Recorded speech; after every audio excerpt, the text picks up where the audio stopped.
店遛狗呢？别提了，这不知谁没收狗屎踩了一脚，恶心死了。不收狗屎，如果被投诉，可是要被罚款的。再说了，这也是公民的基本素养啊！记得关爱环境，照顾他人，遛狗一定要当个好的铲屎官。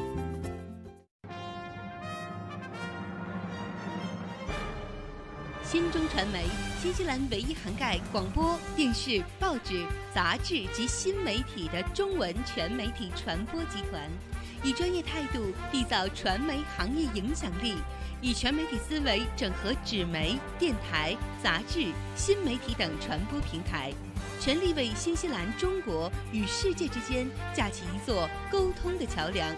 新西兰全媒体一站式推广，唯有新中传媒。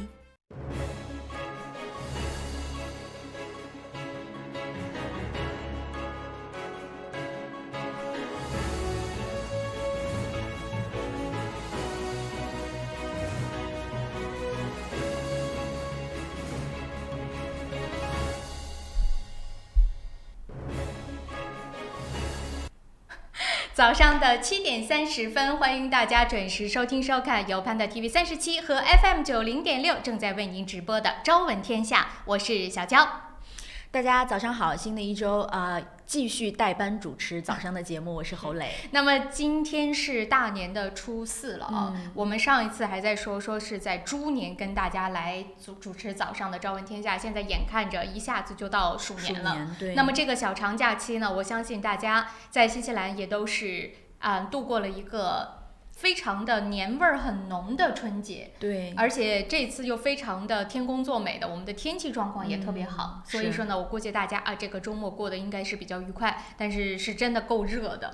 我看很多的朋友都去到海边或者到树荫下去避暑了，所以我不知道大家的这个是不是度过了一个美好的春节。但是呢，在过春节的时候，我觉得同一时间，这个疫情也是揪着所有人的心，每一天都看到很多的更新的新闻出来，有令人觉得开心的，当然也有令人觉得非常的担忧的。我们今天在新闻当中呢，逃不开的会遍布关于这一次中国新的肺炎病毒的相关新闻，尤其是在新西兰，我们到底现在什么情况？对，我们应该如何去注意？眼看着又要开学了，那么作为学生家长又应该做出哪一些的回应？这些等等一系列的信息都会充斥着整个新闻的内容，所以让我们一点点的跟大家来说。不过呢，时间关系，7点32分刚开节目，我们要先来看一看路况信息怎么样了。今天早上星期一的这个一大早，大家是不是有准时出去上班呢？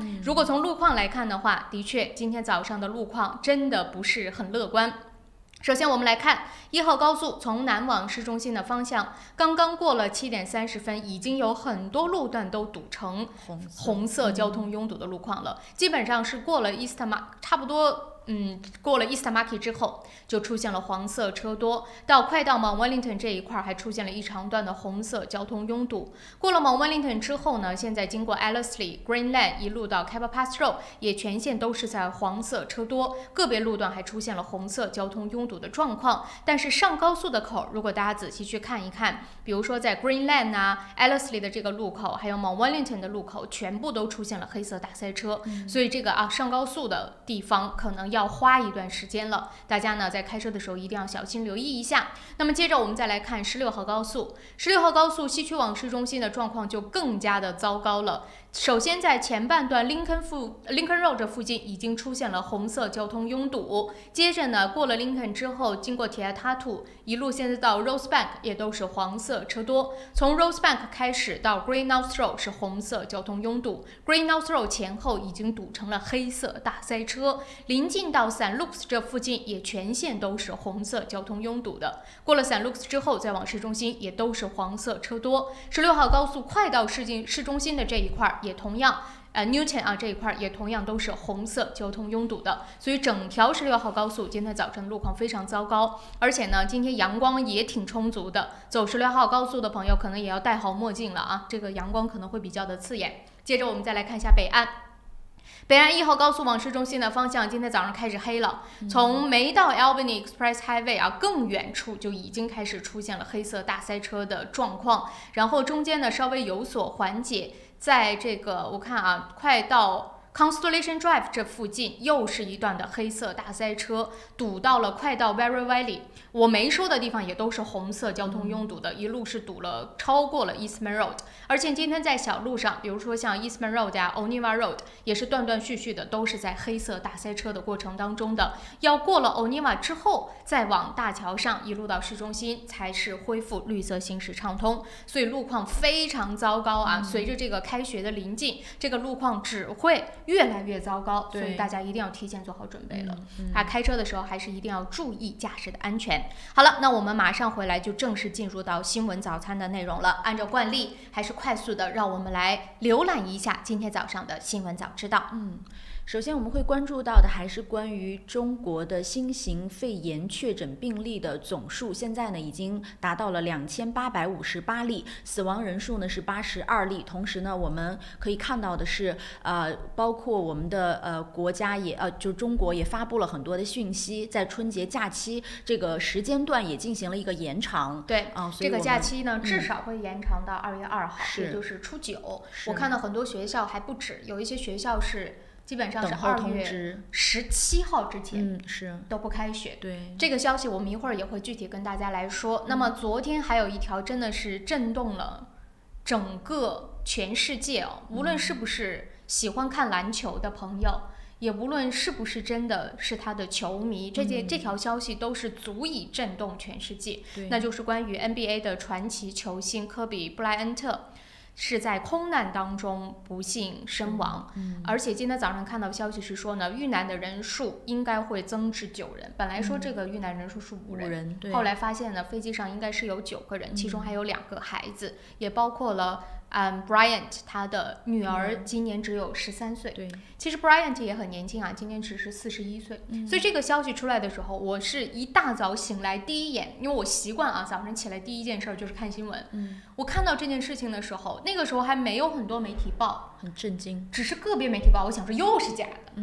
怎么会有人报这种消息呢？后来就发现不是了，所有的大媒体全在报，然后我就第一时间也是发到了我们的那个早上朝闻天下的群里，也发了朋友圈，然后很多人都在问我说假的吧，大家都不愿意去相信这件事儿。对。那么关于这条消息，一会儿我们也会具体跟大家来稍微更新啊，关于这个飞机失事的前因后果等等。同样呢，我们也会看到的是新西兰教育部最新发布的通知，敦促家长和学生，如果是从疫区返回到奥克兰的话，请进行一个自动的隔离。同时呢，部分的这个校长也说，可以让这个就是有感染这种风险的学生禁止入校。是的，在家进行一个隔离之后，再来做下一步的安排。这个是新西兰教育部昨天发的最新的通知，所以一会儿呢，我们会把具体的内容跟大家来说一说。我相信很多在听我们节目的朋友很可能是刚刚从中国回来，或者说比如说从澳大利亚放假回来，等等等等。一会儿我们来看教育部给出的这个通知，或者是可以说是建议啊，是怎么说的。当然每一所学校呢也有每一所学校的规定，陆陆续续的我相信呢家长朋友们也会收到自己对吧邮件，学校的邮件告诉大家怎么样去应对。所以一会儿我们也会来说一说。说到应对，昨天呢我们也是看到了总理算是第一次出来正面回应这一次中国的疫情会不会影响到新西兰以及我们这边的应对。那我们看到呢，不论是主流媒体还是说这边中国的很多媒体，大家都原话的翻译了总理的回应。他说的就是我们尽力了，所以 no apology， 没有任何的歉意。那么一会儿我们就来具体说一说新西兰的应对到底足够还是不足够。除了总理给出了同样的这样的回应之外，那么作为政府当中其他的党派，比如说国家党，比如说优先党，比如说行动党，那对这件事情又是怎么看的呢？我们一起也来讨论讨论新西兰，比如说比较澳大利亚以及世界上其他国家，那我们做的到底足够还是不足够？同样是跟健康有关的啊，要健康不要5G。那么对于5G 的这个抗议呢，抗议者已经占领了基督城的市中心。那么究竟具体的情况是什么样的？我们在稍后的节目当中也可以详细来了解一下。就在这个刚刚过去的周末，也是挺精彩的啊！一会儿我们也会跟大家来说。那么接着我们这一节呢，先从在这个8点钟之前，我们先来跟大家更新国际方面的消息，也就是中国方面还有世界上的一些新闻。等8点钟回来之后，我们再继续跟大家聊关于新西兰方面的新闻。当然着重也会在无论是国际还是新西兰啊，都会着重在这一次的疫情上。那么首先我们再先看中国方面的消息。目前来看的最新的数字，刚刚也跟大家通报了，就是中国确诊的病例是2858例，死亡人数是82人。治愈人数我们了解到的是，截止到1月27号17时30分，治愈的人数总共有56例。但是呢，现在目前的状况就是各地仍然是在出现一个比较高发，就是等于这个爆发的是属于比较高段位的。是，所以说大家呢也是比较的关注整个事态的一些发展。那么最近呢，我相信很多身边的朋友。无论是家人在中国呀，或者是不是也有很多朋友是从中国刚刚回到新西兰？对，那个怎么说呢？那种心理啊，或者是说恐慌的这种状态是的确存在的。比如说这种口罩买不到，是我家里人也是切身的，就是说的确是买不到，而且这种物资的短缺也是实实在在的。说这种超市当中被搬空，虽然不是说是一个普遍现象吧，这个我觉得真的是不至于。反正我了解到的啊，在中国遍布各地的这种民众。真的不至于说每一个货架都搬空，但是有没有，的确也是个别的会出现这种情况。对，因为在全国现在目前为止属于一个没有生产循环的这样一个状态，所以我觉得物资呀，包括人们的这种心情啊，然后整个的我们国家的这个状态，现在都属于暂停的一个阶段。我觉得这个。可以说是一件好事儿，就是刚好呢赶上了春节的假期，大家呢这一次的意识或者是说整个防范的这种状态，真的比 SARS 的那个时候要好得多。而且呢，我觉得啊，这种恐慌从某种角度上也不是一件坏事，起码能够说明或者证明大家是在注意的。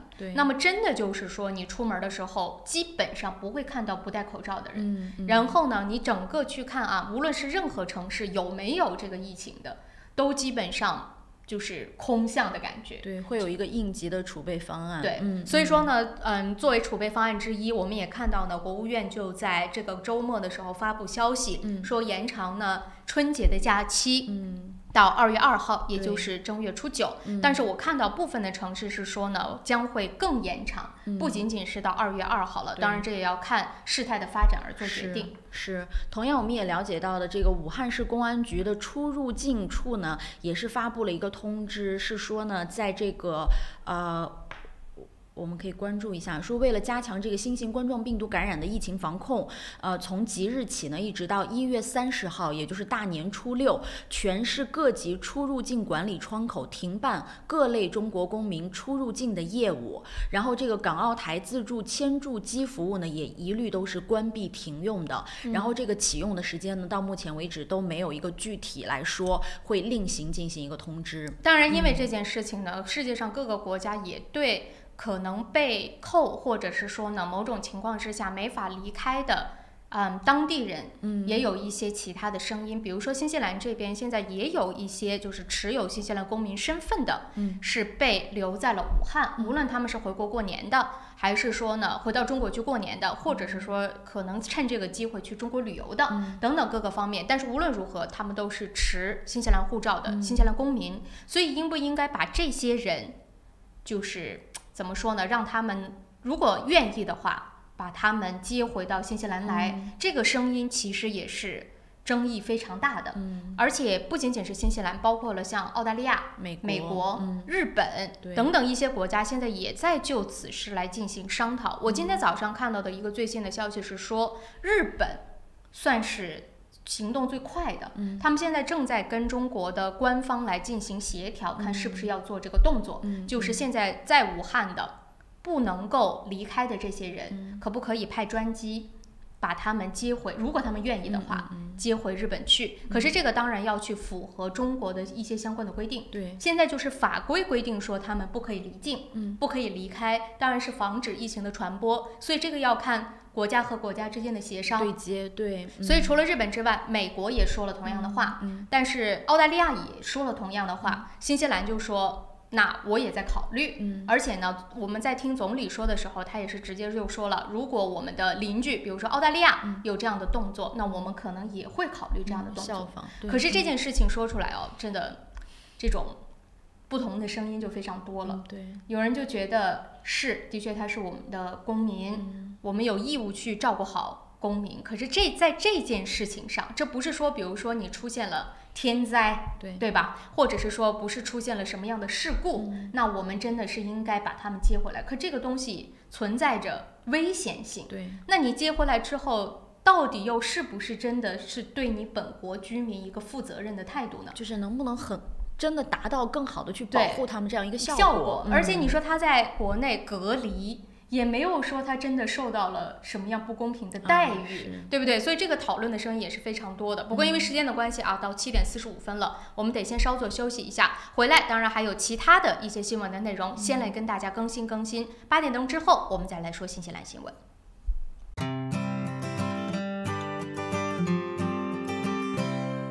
如果您懂英文，生活就会更便利。Dinner Speak 全日制 NZC1新西兰英语证书课程2月24日即将开课，请速报名。由初级班到中高级班，入学考试将为你选定相应级别，每周上课12到15小时，有教师指导，可以由浅入深学习听说读写，还有20到22小时的自修时间。学习结束可获 NZQA 毕业证书。16岁或以上的新西兰永久居民或公民，课程全部免费，还可申请学生津贴。咨询热线0800-355-344。想要旧貌换新颜 ，Resin 当然是首选。立即选购 Resin 优质油漆、木材着色剂、壁纸和装饰配件，并享受 GST 等值打折优惠。Resin 夏季大促销，省钱时机，别错过。我是慕斯，我是健康睡眠系统，我的使命就是为地球上的每个人铸就美梦。你可以在遍布全球的3600多家专卖店看到我，感受我。越来越多的人因为我而得到精彩的健康睡眠体验。生命因梦想而伟大，那么就让我来铸就你的美梦吧。慕斯奥克兰店321世界睡眠日促销活动进行中，欢迎进店咨询详情，电话0941543368，0941543368。Able Music 专业钢琴及器乐学校，12年老字号，分校遍布 City 皇后街、Epsom、Botany、Henderson、北岸、Mount Albert，1对1授课、集体课，强打师资，各种乐器比赛考级，免费乐理课，电话4446888。申请父母退休移民找百伦，申请投资移民找百伦，申请技术移民找百伦。百伦移民留学26年老字号，申请留学享免中介费找百伦。恭喜百伦移民留学成为奥克兰大学全球最佳代理。要留学找百伦，要移民找百伦。电话0936815588。你好 ，Lisa， come look。哇，这不是天空塔旁边新建的综合大楼吗 ？Yes, the view is just beautiful. 真的，不但可以看到天空塔，还可以看到整个海岸大桥。You sell them, Lisa. 来吧，如果你想拿到最新的图片、价格表、宣传册，现在就给我电话022-1948-160，022-1948-160。Go, go, go, call Lisa quick. 大成电器为顾客提供物超所值的家用电器，专业品质、亲切服务，让顾客买得放心，用得安心，生活更舒心。欢迎莅临我们奥克兰东区展厅，092173888，2173888。平安旅程，新西兰华人的一站式旅游服务团队，提供特价机票、定制旅游、度假套餐、旅游包车，1周7天，每天12小时，竭诚为您服务。详情咨询，请立即拨打2823939，2823939。大家好，我是国家党国会议员杨健。值此新春佳节之际，我祝大家身体健康，家庭幸福，万事如意，鼠年大吉。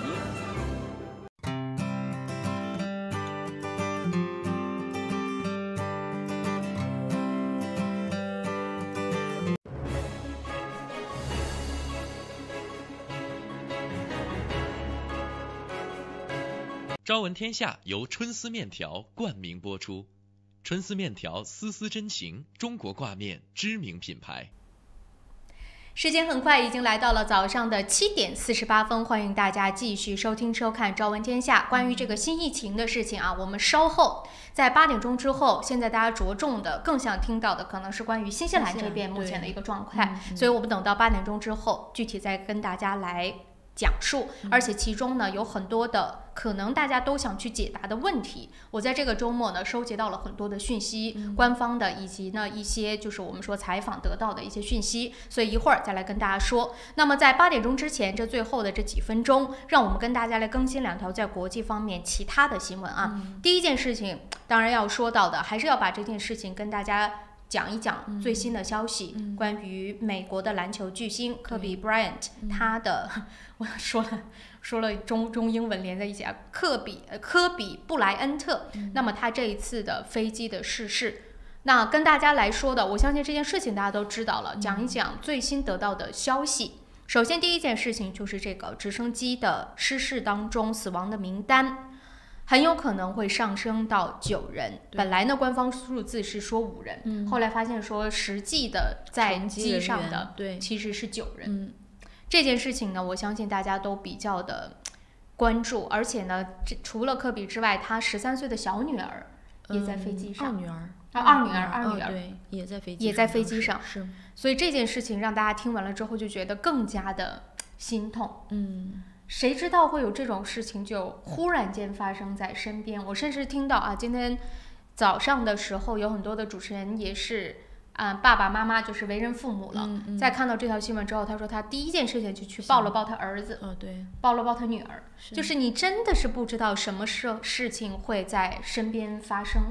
对，就是你不知道这种突发的状况可能就在下一个时机等待着你，所以就是昨天我在找新闻的时候，接连看到包括疫情啊，包括什么飞机地震啊，包括飞机失事啊，就是心情特别沉重。我都觉得找这些新闻的时候，让我觉得真的我们应该珍惜身边的每一个人，珍惜我们接下来的每一秒。这真的是这样。那么当然了，大家现在也比较关注的是关于直升机的这个失事的原因。对。那么现在目前掌握到的消息是说呢，这个直升机的状态应该是没有任何问题的，而且说这个机长也是非常的有经验的一个机长，也不存在说他的人为的失误，所以呢，目前来看可能性应该就是天气原因。说好像当时有很大的雾。我了解到的这个讯息应该是，而且我听到这个就是采访到目击者，他就说呢，其实这个直升机当时是试图降落了好几次，都没有成功，最后呢就没办法，只能是机长就决定说那就去旁边的一个树林当中，最后呢就不幸的坠毁了。所以现在目前掌握到的讯息是这样的，然后呢死亡的名单也是在逐步的公布当中。我今天早上还看到的一则消息，就除了科比的2女儿之外，其实还有一个孩子，其实也是球星，他也是带着自己的女儿，当然不是篮球的球星啊，然后也是带着自己的孩子在飞机上，所以这个事情啊，哎呀，无论如何都是让人非常非常的心痛的。而且呢，整件事情出来之后呢，也是看到各地都举行了对于科比的一个悼念的活动，对，包括现在正在澳洲举行的这个网球公开赛，也是参赛的那些明星们都穿上了科比的球衣。就是为了纪念他对于整个的球坛所带来的一些记忆吧。对，其实这个突然的坠机事件发生之后呢，很多的球迷包括球星也在社交媒体上对科比的这个突然离世表示了哀悼。然后呢，就是昨天球迷们也是聚集在了洛杉矶的斯台普斯中心的一个体育场前面，为科比举行了一场临时的纪念仪式，献上了这个篮球和鲜花来纪念他。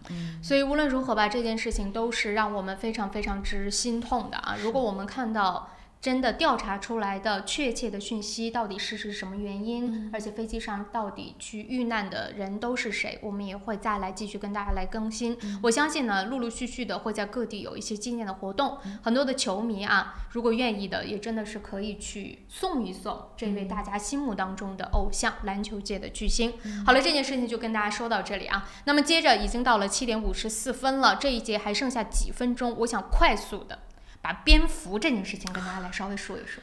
对，我昨天看到这条消息我真的是觉得最近在网络上不是传一个段子嘛，就说这个为蝙蝠证言，说蝙蝠这种动物，它以自己一己之力封印了1000年的这个病毒，然后呢，尽力的让自己长得非常的可憎，死神脸，但是谁能想到人就一定要把它吃了，逃不过被吃的这个后果。就说到这个蝙蝠大家我就看到之后才知道这个蝙蝠到底它有多毒，就不用说别的，大家最近知道的这些所有的病毒，包括了 SARS。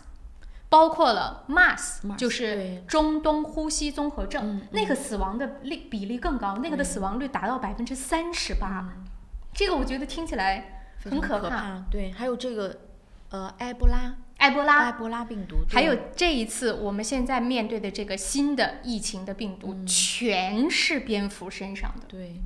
你说这个东西到底有多毒啊？为什么就还要吃它？100多种病毒是说它的身体携带了100多种病毒，而且呢，它的这个寿命还比所有的这些所谓的，比如说鼠类啊等等这些哺乳类的动物都要长。对，它是唯一一个会飞的哺乳类的动物，而且它的体温它在飞行的时候体温是可以达到40度。对，就是说它一直以我们人类发烧的一个状态，每一天在生活，所以它自己用它的身体在控制着那些病毒。是，然后呢，它离我们远远的，昼夜付出，就是白天不出来，只有晚上的时候，在人不出来的时候出来，还是没想到被吃了。所以呢，很多的病毒就是这样传出来的。对，所以听完了之后你就会觉得，我就是在看到整个它的这个。就是蝙蝠这个动物的时候，就说你看看现在如果在看画面的朋友就可以看到所有的我们能知道的现今的这些最毒的病毒全部是从它身上来的。对，为什么还要去吃它？你说是不是很不能让人理解的这件事情？就是猎奇心理吧。还有可能在宣传很多就是宣传方面也会有夸大其词的成分，就说他吃了他会怎么样，对，你就能，而且他的确也是挺有超能力的，什么千里眼、顺风眼他都有。而且我觉得我个人认为，其实舆论的监督也有一方面的作用，就是很多节目，因为我们这次会看到有一些旅游节目，包括有一些旅游博主，他之前在节目当中就播过自己尝试了这个东西特别好，就是这种节目我觉得会误导受众。所以说呢，当然了，这件事情出来之后呢，现在中国各地都开始禁野味，什么呢？就是所有的野生动物不许捕猎，不许吃，等等等等。但我觉得作为媒体我们能做的也就是宣传，给更多可能不知道的人说一说这个蝙蝠到底有多么的不能碰。对，首先你得了解这个东西它潜在的危机，然后其次我觉得还是关于野生动物的宣传力度还是不够大。你是这种怎么说？我就看到这个就是这个单子菜单上的这个东西，我觉得我看着它的名字我都吃不下，什么火孔雀，对呀，什么蜗牛肉蜗牛可能还稍微什么田竹鼠等等。时间关系7点57，我们得先稍作休息。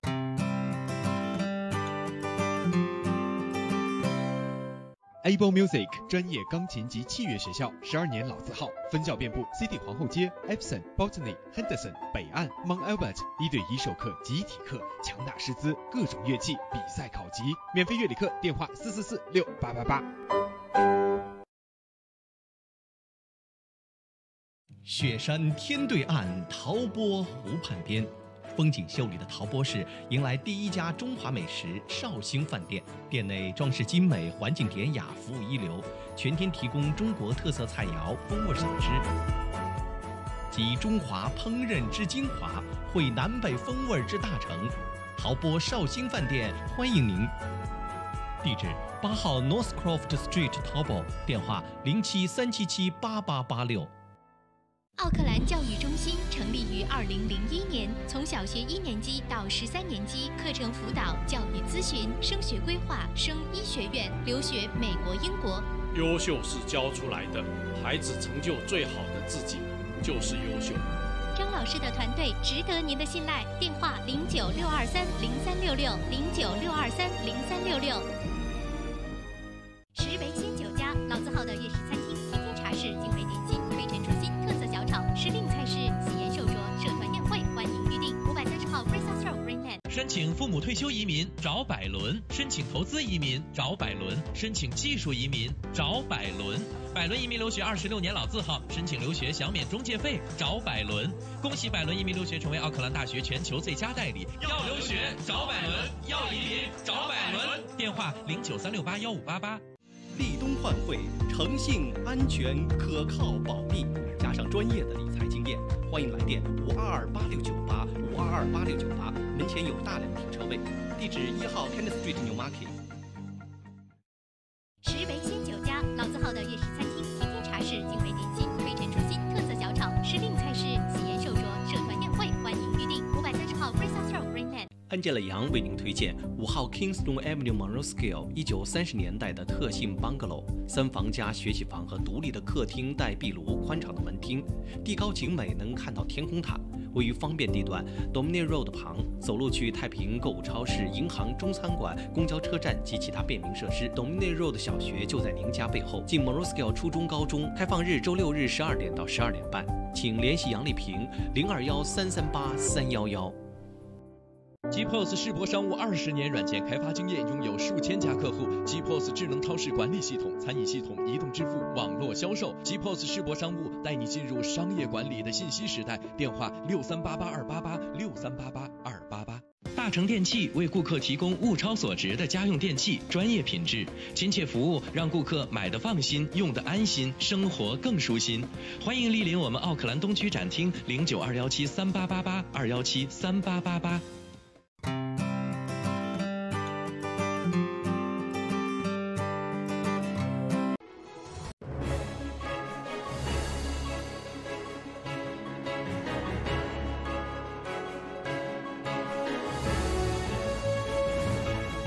朝闻天下由春丝面条冠名播出，春丝面条丝丝真情，中国挂面知名品牌。大家早上好，今天是2020年1月28日星期二，农历正月初4，欢迎您收听这一时段的整点新闻，我是侯磊。首先呢，让我们一起来关注一下新西兰新闻。奥克兰学校通知来了，这几类学生请推迟返校。尽管呢，新西兰卫生部表示武汉冠状病毒在新西兰爆发风险较低，但奥克兰有学校已经开始通知家长，假期回中国疫区的学生暂时不要返校。另一所学校呢，也是对国际留学生做出了类似的要求。昨天的新西兰教育部发布了一则通告，针对新西兰的学校、毛利学习团体和早教中心，告知各校目前不需要对于疫情爆发感到担心。如果情况有变，教育部将会及时更新并通知学校方面。奥克兰一所学校在1月24日发给家长的信中说，怀疑和病毒有过接触或者在疫情爆发区域停留过的学生，在1个星期之内不得返校。另外一所位于奥克兰东区的教会学校也发布了类似的通知，称目前在中国的国际留学生被通知他们返回新西兰的日期将会被推迟。周末2天4起车祸，5人死亡。2020年这是怎么了？我们来继续关注奥克兰方面的消息。奥克兰日的小长假，新西兰的道路上也不太平，共有5人在4次车祸中丧生，仅26日一天就有4人在撞车事故当中丧生。根据这个交通运输部的数据，2019年的临时道路死亡人数为353人，来自于301起车祸事故。在这儿呢，我们也是再次提醒驾车出行的朋友们，安全驾驶，切勿大意。NBA 著名球星科比去世，同机的还有2女儿。警方证实了一架直升机坠毁在卡拉巴塞斯，同时呢也确认有9人死亡。据报道呢，篮球巨星科比布莱恩特在洛杉矶的私人直升机坠毁事件当中丧生，与科比同机的次女以及另外的3名随行人员也不幸遇难。有目击者表示呢，他们曾经在直升机坠毁前听到飞机的引擎发出异响。目前呢还不清楚这架直升机是从哪里起飞，也不清楚它坠落前前往的方向。事故原因正在调查当中。这位洛杉矶湖人队的超级巨星现年41岁，是4个孩子的父亲，曾18次入选 NBA 全明星，在湖人队度过了他20年的职业生涯，赢得了5次 NBA 总冠军。他是 NBA 历史上第1个至少打了20个赛季的后卫。好，我们再来关注下一条。美国驻伊拉克大使馆遭火箭弹袭击。伊拉克内政部官员26日说，美国驻伊拉克大使馆当晚遭火箭弹袭击，未造成人员伤亡。一名不愿意透露姓名的伊拉克内政部官员告诉记者，数枚卡秋莎火箭弹26日晚落在了位于首都巴格达绿区的美国大使馆内，袭击没有造成人员伤亡。伊拉克联合行动指挥部当天发表声明，确认5枚火箭导弹中绿区，但未透露更多的细节。伊拉克看守政府总理阿卜杜勒·麦赫迪在社交媒体上谴责这一袭击事件，称此类非法行径继续存在将损害伊拉克利益，并使整个国家承担严重后果。他表示，伊拉克政府致力于采取一切措施保护所有外交使团。目前尚无任何组织或个人宣称制造了此次袭击。绿区位于巴格达市中心，是伊拉克政府机构以及美国和英国驻伊拉克大使馆所在地。土耳其强震，死亡人数已上升至38人，救援工作仍在进行当中。土耳其紧急情况部门发表消息称，自1月24日土耳其地区发生6.8级地震以来，死亡人数已经升至38人。好，欢迎您收看这一时段的整点新闻。以上整点新闻由双子移民留学赞助播出。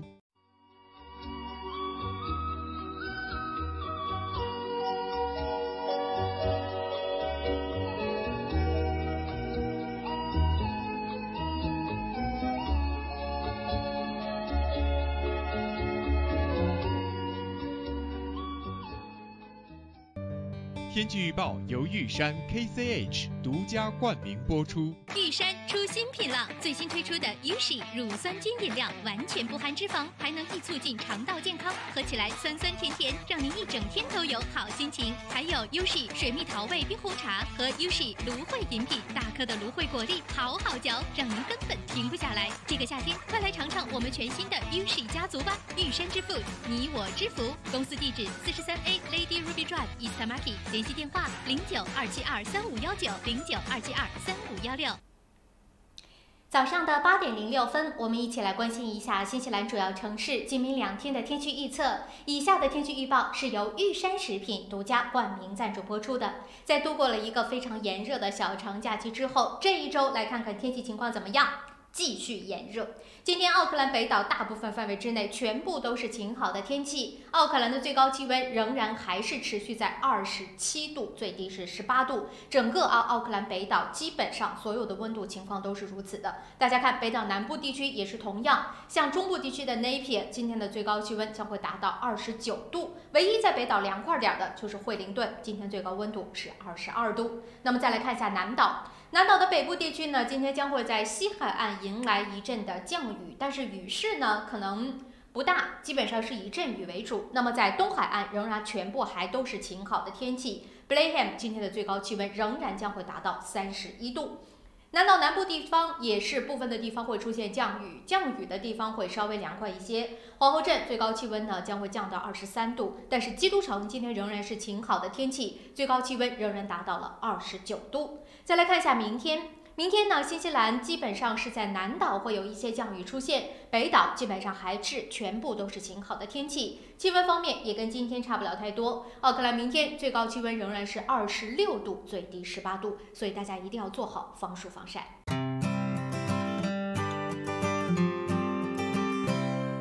来自柬埔寨传统优质稻米产区的龙凤牌上等特级茉莉香米，2019年新米全面上市了。龙凤牌茉莉香米100%的茉莉香米，晶莹剔透，清香软滑，价格适中，深受广大消费者喜爱。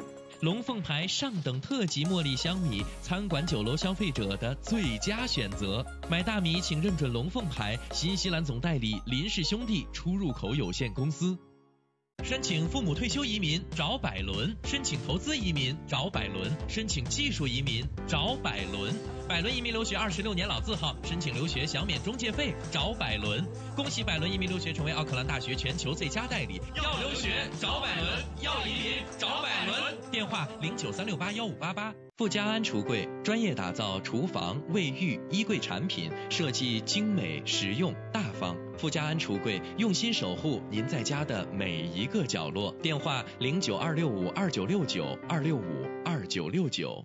Able Music 专业钢琴及器乐学校，12年老字号，分校遍布 City 皇后街、Epsom、Botany、Henderson、北岸、Mount Albert， 1对1授课、集体课，强大师资，各种乐器比赛考级，免费乐理课，电话4446888。GPOS 世博商务20年软件开发经验，拥有数千家客户。GPOS 智能超市管理系统、餐饮系统、移动支付、网络销售。GPOS 世博商务带你进入商业管理的信息时代。电话6388-288，6388-288。我是慕斯，我是健康睡眠系统，我的使命就是为地球上的每个人铸就美梦。你可以在遍布全球的3600多家专卖店看到我，感受我。越来越多的人因为我而得到精彩的健康睡眠体验。生命因梦想而伟大，那么就让我来铸就你的美梦吧。慕斯奥克兰店321世界睡眠日促销活动进行中，欢迎进店咨询详情。电话0941543368，0941543368。雪山天对岸，陶波湖畔边，风景秀丽的陶波市迎来第一家中华美食绍兴饭店。店内装饰精美，环境典雅，服务一流，全天提供中国特色菜肴、风味小吃，集中华烹饪之精华，汇南北风味之大成。陶波绍兴饭店欢迎您。地址8号 Northcroft Street 陶波，电话0737788886。想要旧貌换新颜 ，Resin 当然是首选。立即选购 Resin 优质油漆、木材着色剂、壁纸和装饰配件，并享受 GST 等值打折优惠。Resin 夏季大促销，省钱时机别错过。如果您懂英文，生活就会更便利。Dinner Speak 全日制 NZ-CEL 新西兰英语证书课程2月24日即将开课，请速报名。由初级班到中高级班，入学考试将为你选定相应级别，每周上课12到15小时，有教师指导，可以由浅入深学习听说读写，还有20到22小时的自修时间。学习结束可获 NZ-QA 毕业证书。16岁或以上的新西兰永久居民或公民，课程全部免费，还可申请学生津贴。咨询热线0800-355-344。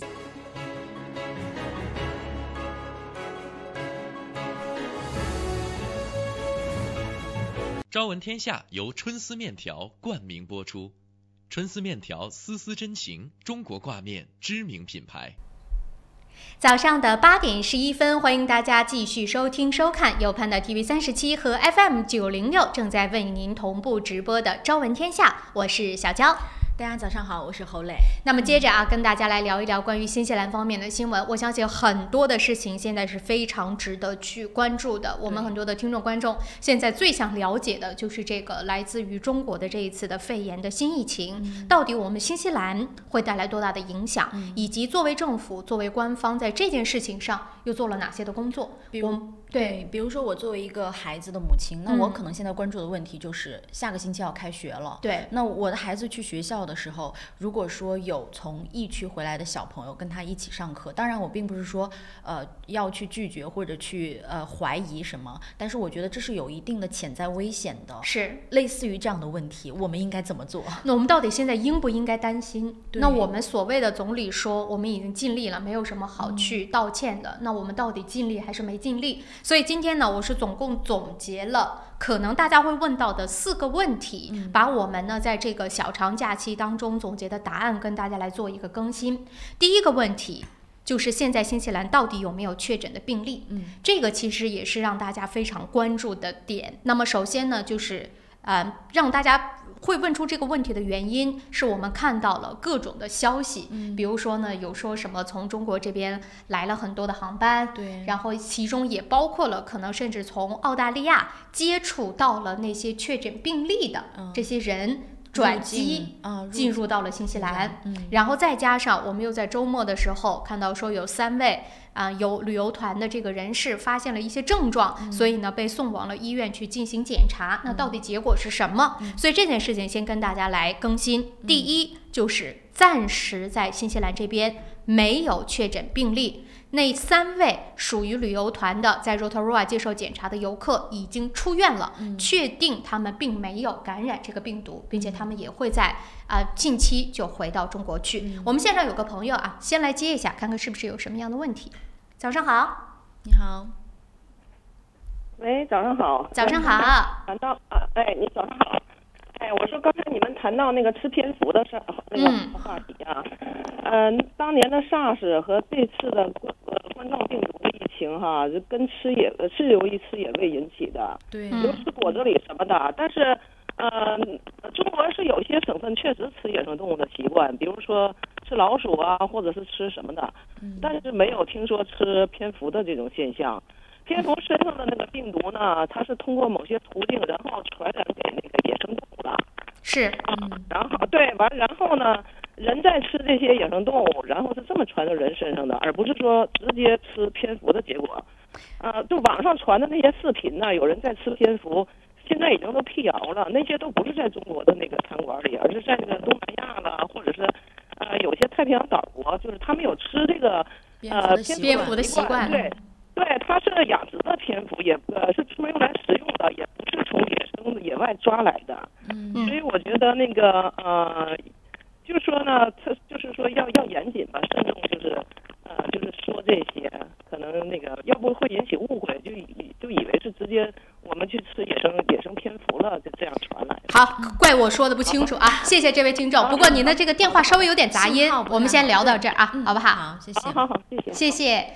可能我说的不够清楚但是这个蝙蝠的病毒是从蝙蝠身上传来的，但这个听众说的是没错的。这一次呢，是蝙蝠传给了一种鼠，应该是竹鼠，如果没记错的，就有点像那个，就我们说的那个就是鼠类，反正最终呢是因为吃它是蝙蝠传染给了它，然后从它又转到了人的身上。对，我还听到一种，他说是这个食物链，比如说蝙蝠它本身会有这个病毒，然后蛇吃了蝙蝠，然后什么果子狸又吃了对，就类似于这样的食物链，导致最后反正我觉得它还是因为这样一个链条，但是最终人使用了其中的一种。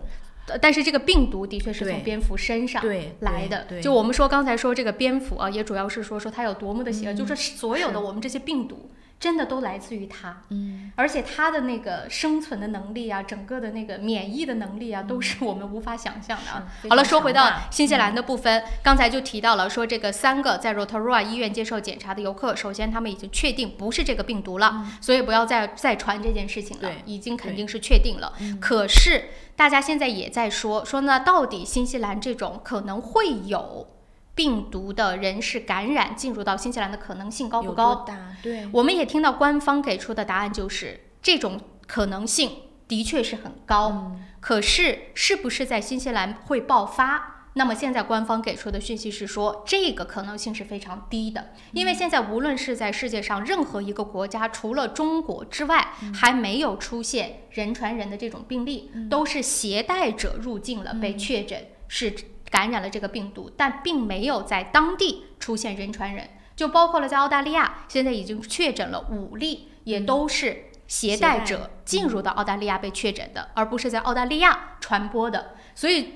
出于这个原因，以及现在整个的这个疫情的控制的程度，所以新西兰方面就说，我们到底会不会有确诊的病例？这个他觉得可能性是很大的，但是会不会爆发或者会不会传播，暂时来看这种可能性是非常低的。这个是官方给出的消息当然也是截止到目前掌握到的讯息，我们也不知道这个疫情到底会朝着什么样的发展。当然谁也不希望朝着不好的方向去进行，可是我们就说截至到目前掌握到的讯息，基本上官方得出的结论是这样的。这是第一个问题，关于确诊病例。那么第二个问题就是关于机场入境的排查。我相信大家对于这件事情应该是非常之关注的。对，我看到的消息，有一些记者去机场进行了调查，有一些朋友反馈回来的信息是，机场没有相应的这种措施，比如说或者他起码没有感觉到，对，他没有受到这种类似于像国内这样量体温呀，或者去检测的这样一个过程。是这样子，我是想呼吁我身边呢是有朋友今天到的奥克兰，他现在还没有下飞机，所以说呢，等他下飞机之后，我也会拿到消息，问问他在整个入境的过程当中有没有任何的跟往常措施对不一样的这样的一个步骤。那么也欢迎有没有这2天刚刚从中国，无论你是哪个地方，或者你是从澳大利亚入境都好，那有没有任何的不同的这个步骤？或者是不同的现象，欢迎大家上来真的跟我们来说一说啊。热线电话是您熟悉的9293-906，我们没有任何的别的意思，真的只是想了解一下真实的情况是怎么样的。因为我们得到的政府官方卫生部长说的是已经派人去了机场，并且说呢已经是检查了昨天的几个从中国这边入境的航班。对，可是呢真的是在现场有一些，起码我们得到的消息是说，真正入境的来自于中国的民众是说，他们没有接受到特别的什么样的检测，是我们没有感觉到，还是真的没有？因为官方可是说检测了，这是一方面啊。第二方面，我们再来看昨天卫生部长是出来呢正式说话了，当然开新闻发布会的不是卫生部的部长 David Parker， 出来说话的是 Director General。Director General 有点像什么呢？就是像一个公司的 CEO。比如说呢，我们说这个卫生部部长是政府选上去的，也就是民众选上去了哪一个政府，他作为了卫生部的部长。但是这个卫生部还是有他自己的 Director General， 就有点像公司的 CEO，他是负责运行的，但是他不是部长。所以昨天出来发话的就是这个 Director General Ashley Bluefield 这个博士，他昨天出来说话呢。我不知道是为了让大家比较安心，还是说呢出于什么样的目的。总之他说首先检疫或者是这个隔离作用是非常小的。我们也知道说这个病毒它是有潜在期的，对，潜伏期7到14天，对。所以他说在机场的这个地方去设立这种，比如说像检疫啊、测体温啊等等，他觉得根本就起不到任何的作用。虽然他也没有说那我们不做，但是他就很明白的讲说这个根本起不到大家想象的这个作用，因为大部分人可能不会在这个时间段有这种爆发，就是症状的凸显，所以他觉得这个作用是不大的。另外他也提到了，他说现在按照目前的掌握到的讯息来看，这个病毒的感染力其实并不多。他说呢，如果按照目前的数字来讲的话，那就是仅有2%到3%的一个感染率，连麻疹都不到。就是比麻疹的感染率还要低，而且他说那死亡率相比来说就更低了。所以他也提到说，他说这个在社区当中传播的可能性也是非常之低的。所以他说他觉得更激烈的或者是更加我们说比较应对紧急事态的那个手段，他觉得现在拿出来并不是时候，没有必要。他就是拿麻疹来做了一个对比，甚至是拿那个之前在北地去爆发的一个脑膜炎的病毒也去对比。他说这个目前起码在新西兰，这个病毒跟那2个病毒的传染力以及呢整个的影响力相比的话都低得多，所以让大家呢不至于说那么样的恐慌。他也说在机场的这个检测根本就起不到大家的想象当中的作用，所以他认为是没有用的。那他说完了之后呢，当然我们也看到了很多奥克兰医院的这个专家也出来为他证言，就是他说的的确是没错的，因为这个病毒的发病真的要7天，甚至是7到14天，所以说呢你去做这个检测根本起不到多大的作用。另一方面呢，他说你说做隔离，那很有可能出现的现象是被隔离的只是普通的感冒的这些人，他说这样可能也会引起一些不必要的医疗方面的浪费，或者是说呢甚至是不必要的恐慌。所以他认为说按照目前来看的话，这样的一个工作是暂时不需要去做的。可是问题是我在看到整个的这个状况之后，让我觉得一个很让人担忧的点在于，我不知道大家最近有没有去你的 GP 或者是任何的医务所或者是医院去询问，我到底可不可以检测自己感没感染到？比如说也有朋友是从中国回来的，现在呢就觉得可能身体不适，那我去医院，我想检测一下我到底有没有受到这个疫情的感染。我不知道大家有没有去问过啊？我最新得到的消息是说，暂时在新西兰测不了这件事儿。就算是在这个周末说疑似的那3例，或者说3位来自于中国的游客，他们的整个的抽血的这个样本是送到了澳大利亚做的检测，然后才拿回的结果。那我们昨天听到的最新的消息是说，预计要几天之后，新西兰才会拥有这个测试的试剂。等于说，直到现在，新西兰还测不了这种病毒。这件事情是让我觉得，到底在干什么呢？就是心里没有安全感的一个点。就是如果说你说你其他的好，你说你在机场去检验检疫没有用，那你连测这个病毒的整个的试剂至今都没有，到底又有什么样的原因呢？还要送到澳大利亚。的确，我们这边现在暂时还没有发现确诊的病例，可是难道连测这个的能力都没有？这件事情是不是也有一点说不过去了呢？也有，就是我也看到有朋友说目前为止没有发现新西兰有病例的，还有一个可能性就是因为你没有这个测试的手段，所以你没法知道。那也不至于了，他可以送到澳大利亚去测嘛。当然这个也是说时间很快，可是问题就是你还是要送到澳大利亚去，而且还不是说目前大家已经担心到这种程度啊，很多的大家都在说什么去要戴口罩啊，大家都在说要不要去进航班呢？在这种时候，你连新西兰连检测都检测不了。这件事情是真的，我觉得有点说不过去了啊。所以这件事情呢，当然我们也会关注，如果可以了，我们会第一时间告诉大家。但是暂时就是医院、GP 哪里也测不了。如果你想测，只能是说好，抽完血之后，这个医院会负责把这个样本送到澳大利亚进行检测之后再送回来。这个时间差，我不知道大家是怎么来看的啊？对于这件事情，你是不是也觉得有点接受不了？也可以来跟我们说一说。对，好了，这是第2个问题。第3个问题是什么？就是关于学校，关于应对措施。那我们看到这个问题，对吧？我们看到，其实，在很多的国家，比如说新加坡，它就是要求，只要是从中国或者是从任何现在发现疫情的这些国家去到新加坡的学生和家长，都要自行隔离14天，没有任何症状才可以去到学校上学。那么新西兰这边到底是怎么做的呢？我们先来看新西兰教育部昨天下午的时候刚刚发的一个最新的通知。这是一个相关的这个建议啊。声明指出说，由新型冠状病毒引发的这个肺炎疫情呢，正在全球范围内迅速蔓延。尽管关于病毒的具体情况尚未充分掌握，但有证据显示年幼儿童可能遭到感染，且不显示任何症状。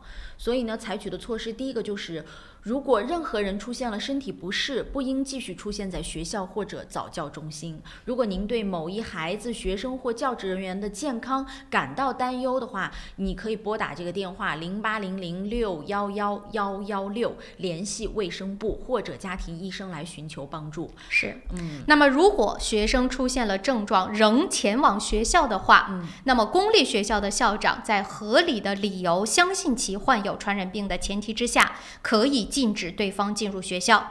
那么该学生呢，在传染内也是必须要被隔离的。那么对于私校来说，这一条的学校的整个的这个教育法是不适用的，因为它是私校。所以但是在私校的校长呢，可以要求患者或者是疑似有传染病的学生不到学校去上课。对，同时也可以要求患有或疑似患有传染病的员工不前往学校。是的，那么最后就是说，鼓励家长们和孩子们推迟14天开学，去做自愿的隔离。所以呢，这是教育部昨天发出的一个最新的信息。那其中的内容大家应该也都了解清楚了。那作为家长的，自己可能要去判断一下如何去做。时间关系啊，8点27分，先。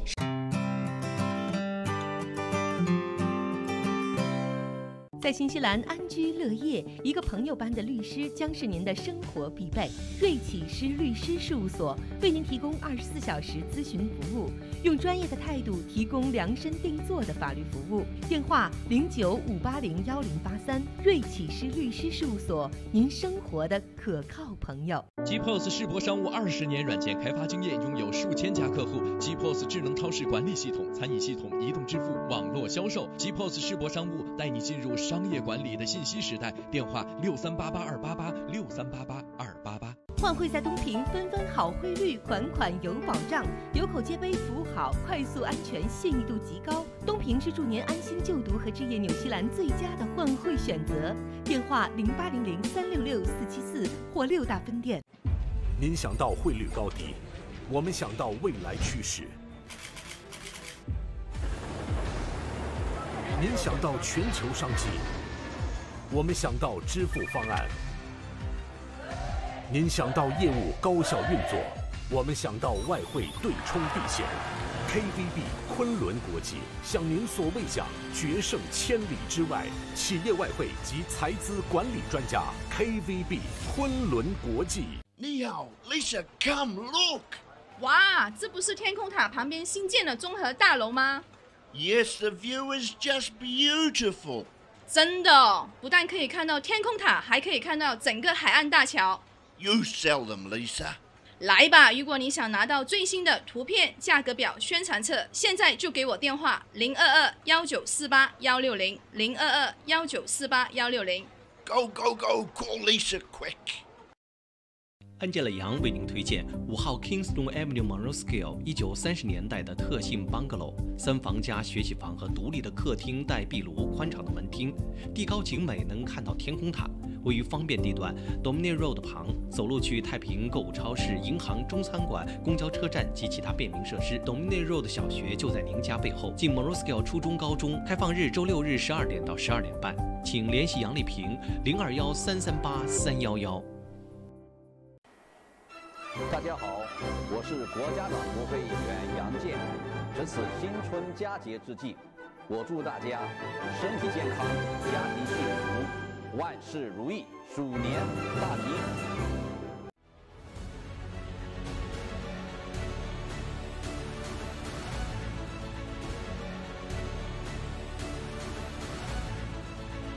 我是杨健。与您一同关注新西兰时政热点。杨议员时间每周一上午9点和晚上7点，熊猫电视台 TV37和 FM90.6同步直播，敬请关注。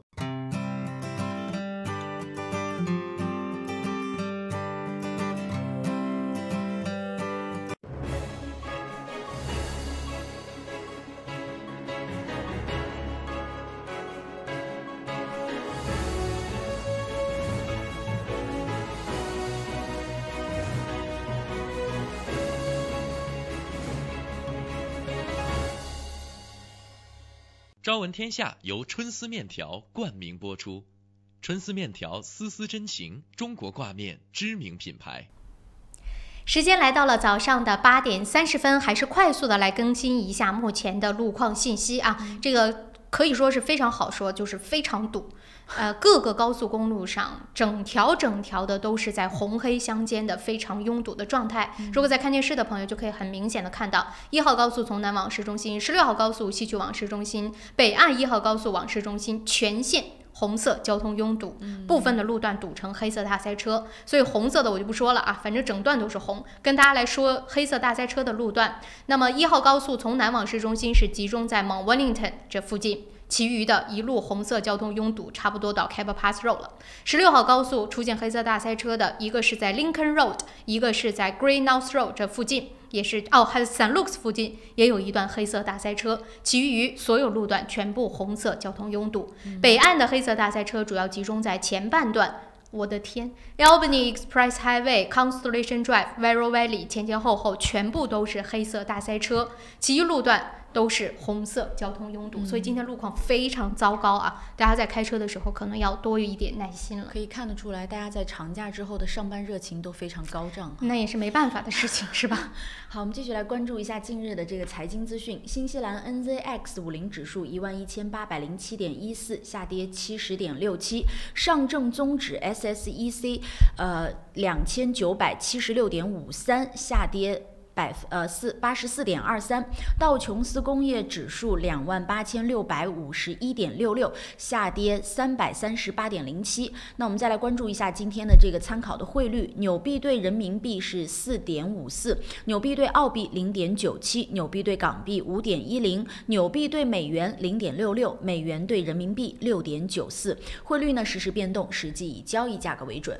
好了，那么继续说回到新西兰新闻的部分，刚刚跟大家更新了教育部的意思，所以说呢，我们也是在这边希望从中国或者是从世界上任何一个地方，但是是一区的朋友，只要那个地方有确诊病例的，无论您是乘搭什么样的航班，什么时候回来的，都真的去关注一下自己的状态，自动隔离一下。无论你是去学校，还是说你要回去上班，我相信这个作为学校、作为公司，全部都会理解的。大家自行隔离，其实才是真正为了这个社会负责任的一种表现，对吧？不是说大家会觉得你是一个异类病毒，或者说你是过来传染我的。大家希望的是每个人都健康。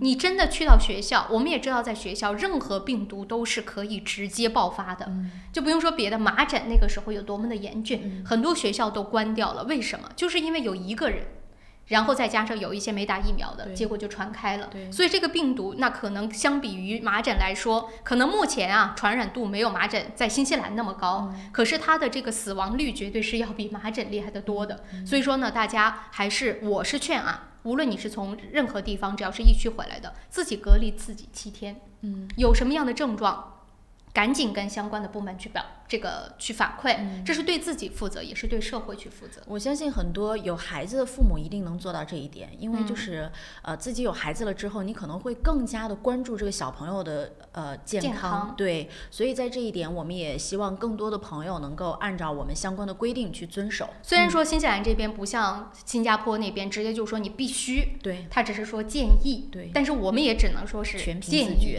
全凭自觉，希望大家可以自己隔离自己7天啊。那说完了这个教育部，我们再说回到各个党派以及政府部门对于整个的疫情的态度又是怎么样的。那首当其冲呢，当然就要说总理。昨天也跟大家提到了，总理呢就直接说了，说我们现在 no apology， 就是我们已经做了可以做的全部，所以没有什么歉意。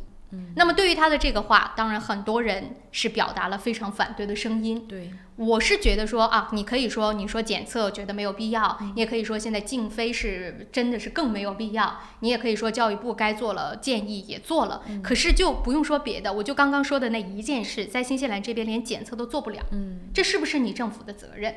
对吧？这是其一，你有没有做了你该做的？其二就是现在总理已经发话了，正在考虑或者是寻求专家的建议，政府是否要从中国武汉地区或者是附近地区撤出新西兰公民。我刚刚在上一节的时候也跟大家提到，包括了像澳大利亚、美国和日本，现在都已经跟中国的政府开始协商，如何或者是能否把当地的一些本国的居民撤出疫区，就是撤出武汉。那么新西兰也表达了，或者是总理也直接说了，说现在新西兰也正在考虑寻求专家的意见，当然是符合中国的相关的一些法律法规，看要不要把这些人撤出武汉，接回到新西兰来。这件事情说出来之后其实引起的讨论或者是反对的声音也是还蛮多的。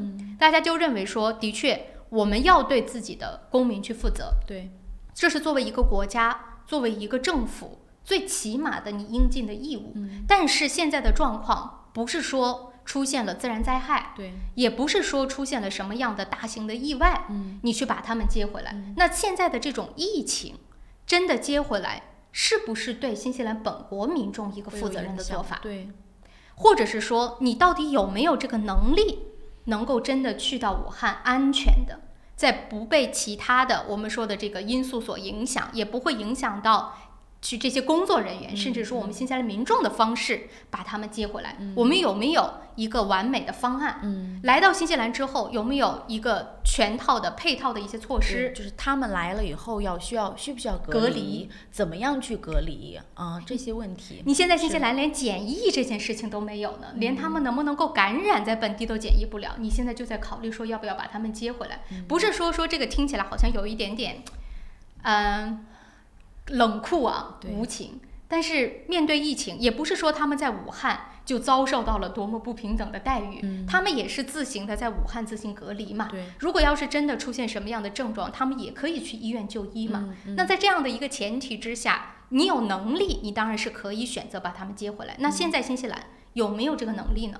我们做没做好准备呢？对不对？所以大家也可以就此事来发表您的观点啊，就说如果您是比如说是政府，或者是说您现在我们都住在新西兰，你认为我们应不应该把这些人接回到新西兰来？对，发表一下大家的看法。是，好了，这是其中之一。我们就说总理的态度，我们已经竭尽全力了，而且没有道歉。那么对于总理的这种说法，其他的政府的我们说官员呐，也包括了不同的政党，又有什么样的态度呢？我们就先来说国家党。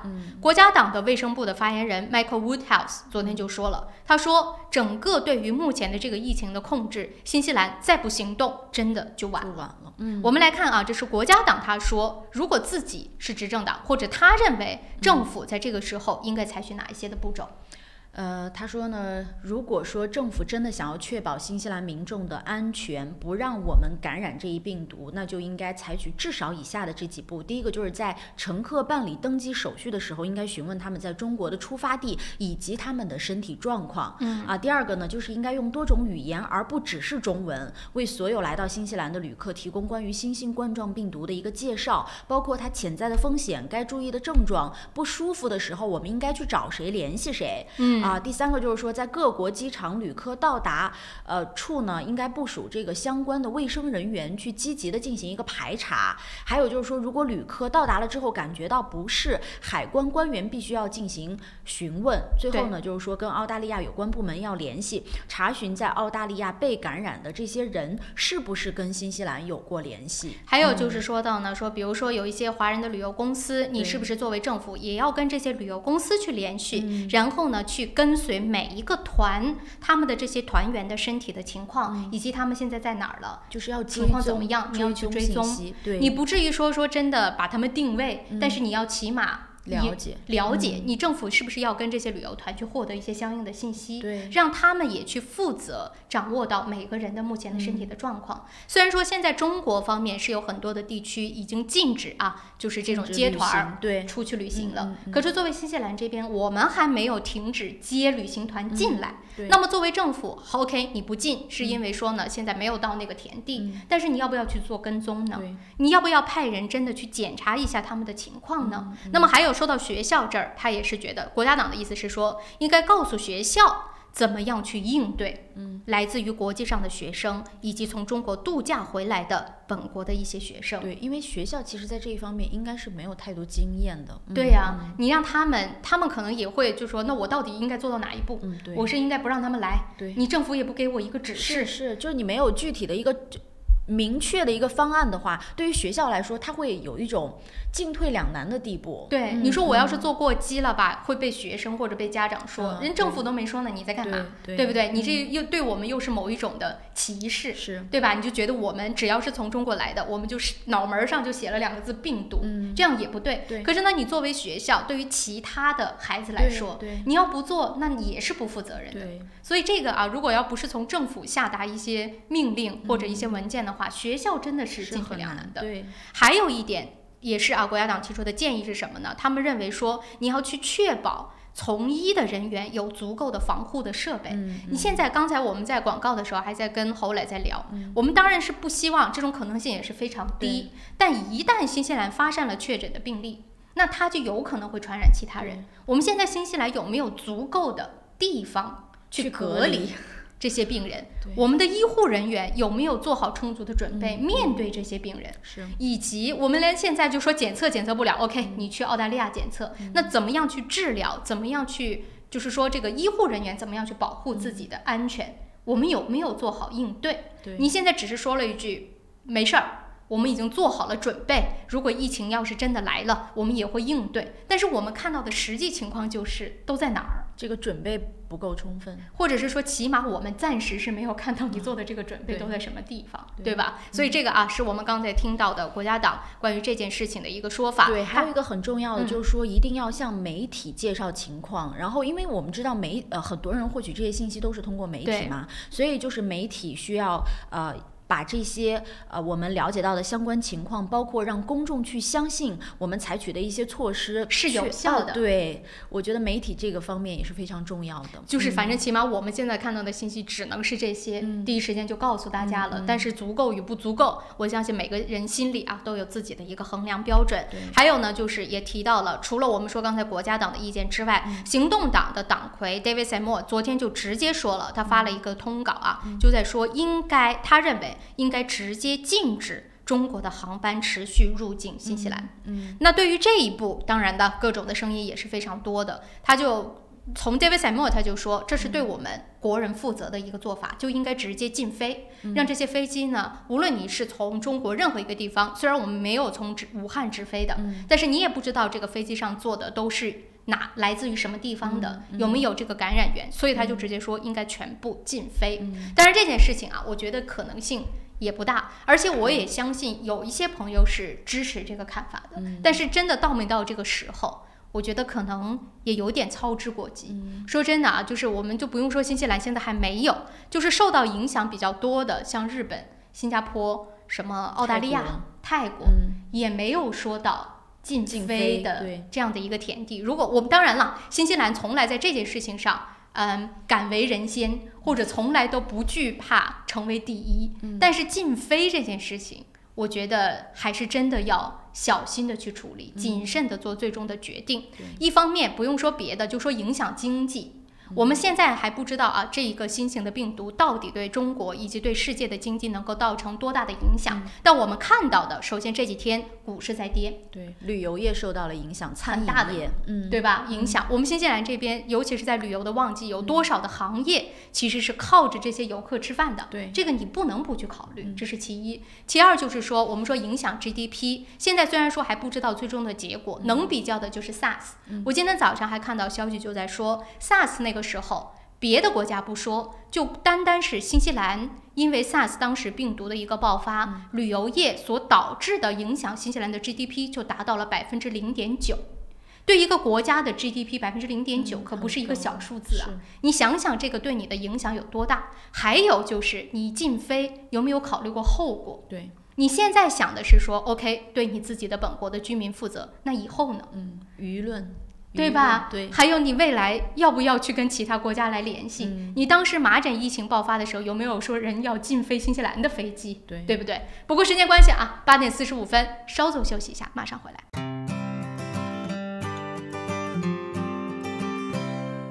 你好 ，Lisa, come look。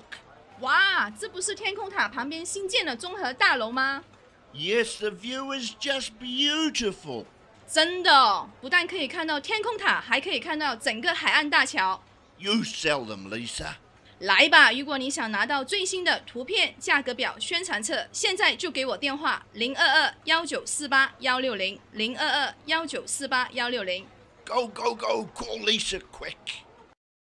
玉山出新品了，最新推出的 Yushi 乳酸菌饮料，完全不含脂肪，还能易促进肠道健康，喝起来酸酸甜甜，让您一整天都有好心情。还有 Yushi 水蜜桃味冰红茶和 Yushi 芦荟饮品，大颗的芦荟果粒，好好嚼，让您根本停不下来。这个夏天，快来尝尝我们全新的 Yushi 家族吧！玉山之父，你我之福。公司地址43A Lady Ruby Drive East Tamaki， 联系电话09-272-3519 09-272-3516。新西兰百伦移民留学23年老字号，100%免中介费申请留学，专业办理各类签证、移民申请。要留学找百伦，要移民找百伦。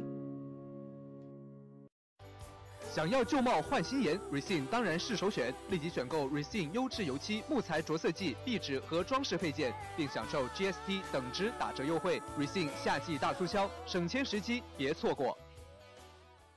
石围仙酒家，老字号的粤式餐厅，天天茶室，精美点心，推陈出新，特色小炒，时令菜式，喜宴寿桌，社团宴会，欢迎预订。530号 Princess Road Rainland。我是慕斯，我是健康睡眠系统，我的使命就是为地球上的每个人铸就美梦。你可以在遍布全球的3600多家专卖店看到我，感受我。越来越多的人因为我而得到精彩的健康睡眠体验。生命因梦想而伟大，那么就让我来铸就你的美梦吧。慕斯奥克兰店321世界睡眠日促销活动进行中，欢迎进店咨询详情，电话0941543368，0941543368。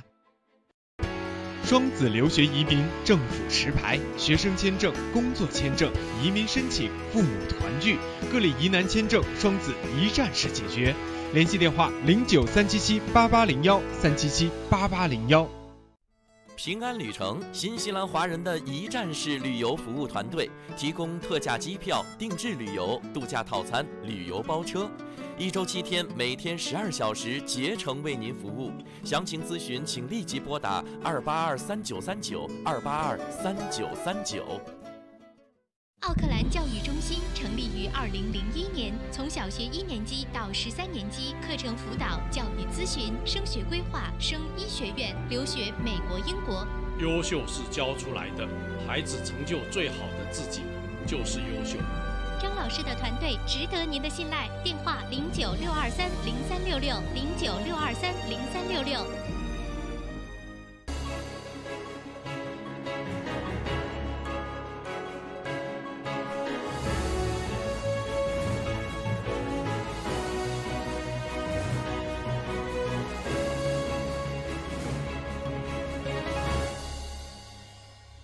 朝闻天下由春丝面条冠名播出，春丝面条丝丝真情，中国挂面知名品牌。好了，时间很快已经来到了早上的8点48分啊，继续跟大家来分享新闻的内容。我相信呢，我们今天早上抛了很多讯息给大家，现在基本上呢，新西兰的情况大家也就了解了。简单的来说就是保持现状，对，不会有什么样的变化。是，如果有变化的话，随时各个部门都会有相关的文件陆续出台。但我希望的就是快速的可以看到新西兰这边可以自己检测了，这是其一。就是再有其二，就是我觉得啊，就算没用，这个钱也该花，该去检测的检测，起码我觉得这个钱就哪怕给民众买个安心，也是值得的。对，还有就是你所谓的做好准备，让大家看到真实的你做好了哪些准备，对不对？不要只是口上喊说我们已经做够了，所以我们不会有任何的歉意的。然后民众呢就指出了好几点，你看这些等等，你就没有做到，对不对？好了，那关于禁飞这件事情，大家又是怎么看的？也可以来说一说您的观点啊。我们的热线电话是92939906。关于说到这个禁飞，其实还有一件事情，大家有没有想过？OK， 你现在禁飞从中国来的所有航班，那你禁不禁飞其他国家的呢？对，我可不可以从中国飞到澳大利亚，再从澳大利亚飞到新西兰呢？有可能呀。我从中国飞到韩国行不行？从韩国再飞到新西兰来，那你禁不禁呢？还是说你要把所有只要是中国人都禁了？这个我觉得可能性不大，对不对？你就不用说考虑是不是新西兰这边经济受到影响，那以后呢？对。这个世界不是说只有这1个月、2个月或者是半年，那再以后怎么办呢？所以喊禁飞的啊，我也不知道是不是就，当然我们能理解那种心情，可是这件事情真的不是说它不是一个长久之计，不是一个真正解决办法的。能解决问题的办法是，所以这件事情我们当然也会持续跟大家来关注吧。关于新西兰这边有什么样的变化，我们也会第一时间跟大家来做一些更新。还有一件事情也想跟大家来说一说的，是我个人的最近的一个感觉啊，就是现在在我们的社交媒体上也好，各个平台上也好，民众的声音特别多，但是呢，有几种人是让我现在觉得听到的声音上让我非常的火大的。或者是说啊，我现在在判断一个人的素质的时候，可能就会考虑到3点。第一件事情是什么呢？就是那些传播谣言的人。传播谣言的人分几种，一种呢是所谓的不聪明、无知，对，或者是说呢被误导了。等于说看到了这个信息，别人给他挖个坑，他就迫不及待的跳进去，然后成为了这个谣言的坚定的守护者、散播者。对，还有一种谣言的散播者，就是本身为了制造恐慌而去散播的这一种人，就是带有破坏性的，这就更坏了。出于什么原因，那我们就不说了。所以啊，第一种我觉得这个社会当中不应该看到的，就是传播谣言的这些人。对。第二种人是什么呢？就是发国难财的这些人。就更可恨。这种人真的是啊，就是用什么词去形容他们，我觉得都不为过。哪有在这种时候去发国难财的？已经沦丧了作为人的一个基本的道德，对不对？这是第二种人。第三种人也是让我觉得非常可恨的是什么呢？就是那些，怎么讲？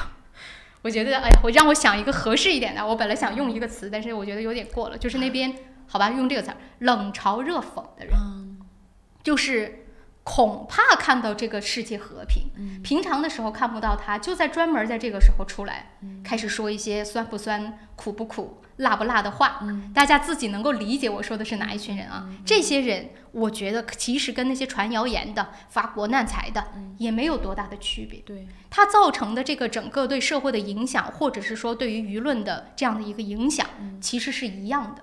所以我就觉得啊，在这样的一个疫情的面前，整个中国面对着重大的困难的时候，这三种人真的是让人非常的鄙视。对，所以很多人说，其实当疫情发生或者当灾难来临的时候，你不需要去做多大的贡献，不需要去捐钱呀，不需要去当然你有能力你可以去做。对，你只要管好自己，然后把自己该做的做好，其实就是对于社会最大的贡献。不是说现在有一句那个名言嘛，说葛优躺，没想到能够贡献社会，报效社会，对吧？来，我们线上有朋友啊，来接一下。这位朋友你好。哎呀，小娇啊，你好。我听你说了这么多观点哈，我刚打开收音机。别的我都赞成。这个发国难财的这个人啊，我跟你们有不同的观点。来说说。因为什么呢？正是因为这些人发国难财，才让这个需要的物资呢流通起来，到了该到的地方。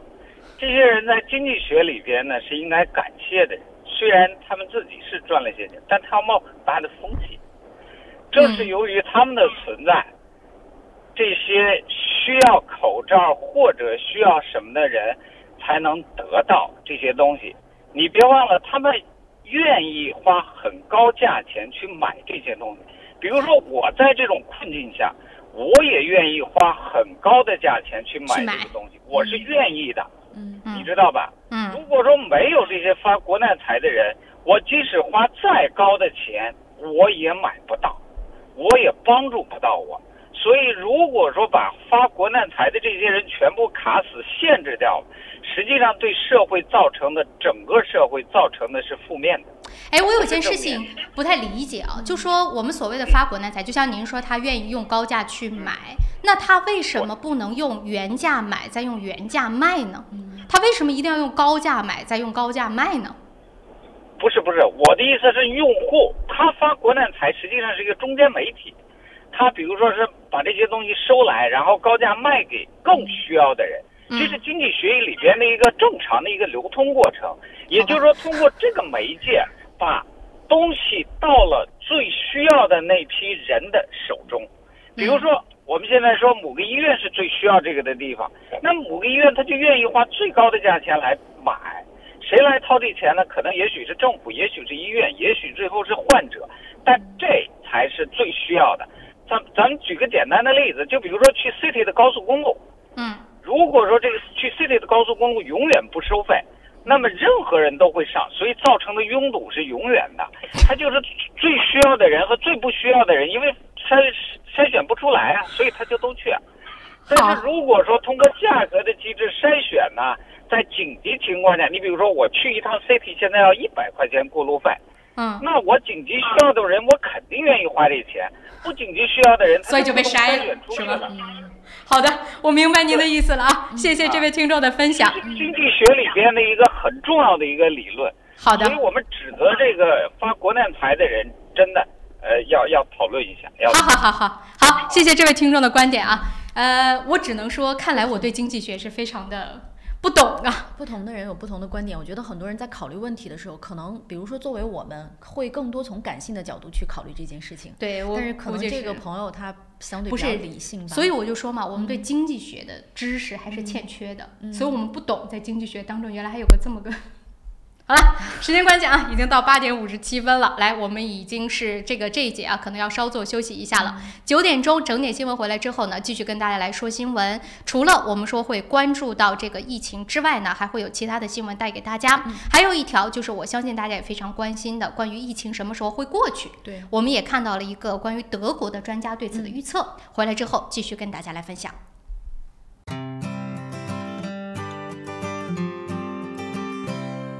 换汇在东平，纷纷好汇率，款款有保障，有口皆碑，服务好，快速安全，信誉度极高。东平是助您安心就读和置业纽西兰最佳的换汇选择。电话0800366474或6大分店。我是慕斯，我是健康睡眠系统，我的使命就是为地球上的每个人铸就美梦。你可以在遍布全球的3600多家专卖店看到我，感受我。越来越多的人因为我而得到精彩的健康睡眠体验。生命因梦想而伟大，那么就让我来铸就你的美梦吧。慕斯奥克兰店321世界睡眠日促销活动进行中，欢迎进店咨询详情。电话0941544368 0941544368。您想到汇率高低，我们想到未来趋势。您想到全球商机，我们想到支付方案。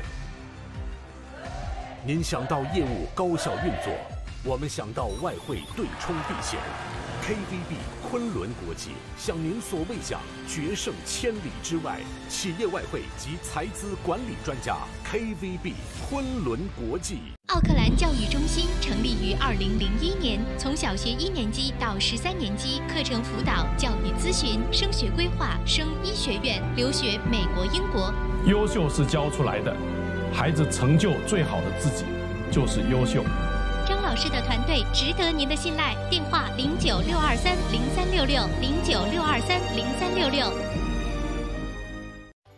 想要旧貌换新颜 ，Recine 当然是首选。立即选购 Recine 优质油漆、木材着色剂、壁纸和装饰配件，并享受 GST 等值打折优惠。Recine 夏季大促销，省钱时机，别错过。石围鲜酒家，老字号的粤式餐厅，天天茶室，精美点心，推陈出新，特色小炒，时令菜式，喜宴寿桌，社团宴会，欢迎预订。530号 Fraser Road Rainland。雪山天对岸，陶波湖畔边，风景秀丽的陶波市迎来第一家中华美食绍兴饭店。店内装饰精美，环境典雅，服务一流，全天提供中国特色菜肴、风味小吃，集中华烹饪之精华，汇南北风味之大成。陶波绍兴饭店欢迎您。地址8号 Northcroft Street 陶波，电话0737788886。大家好，我是国家党国会议员杨健。值此新春佳节之际，我祝大家身体健康，家庭幸福，万事如意，鼠年大吉。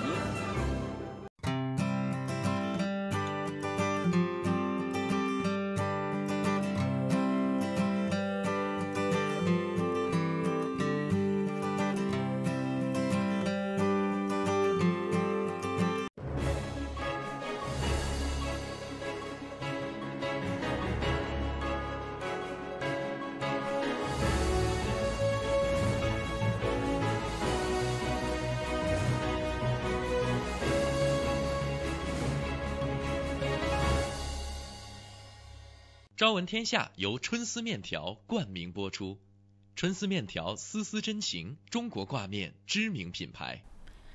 大家早上好，今天是2020年1月28日，星期二，农历正月初4，欢迎您收看收听这一时段的整点新闻，我是侯磊。首先呢，让我们一起来关注一下新西兰新闻。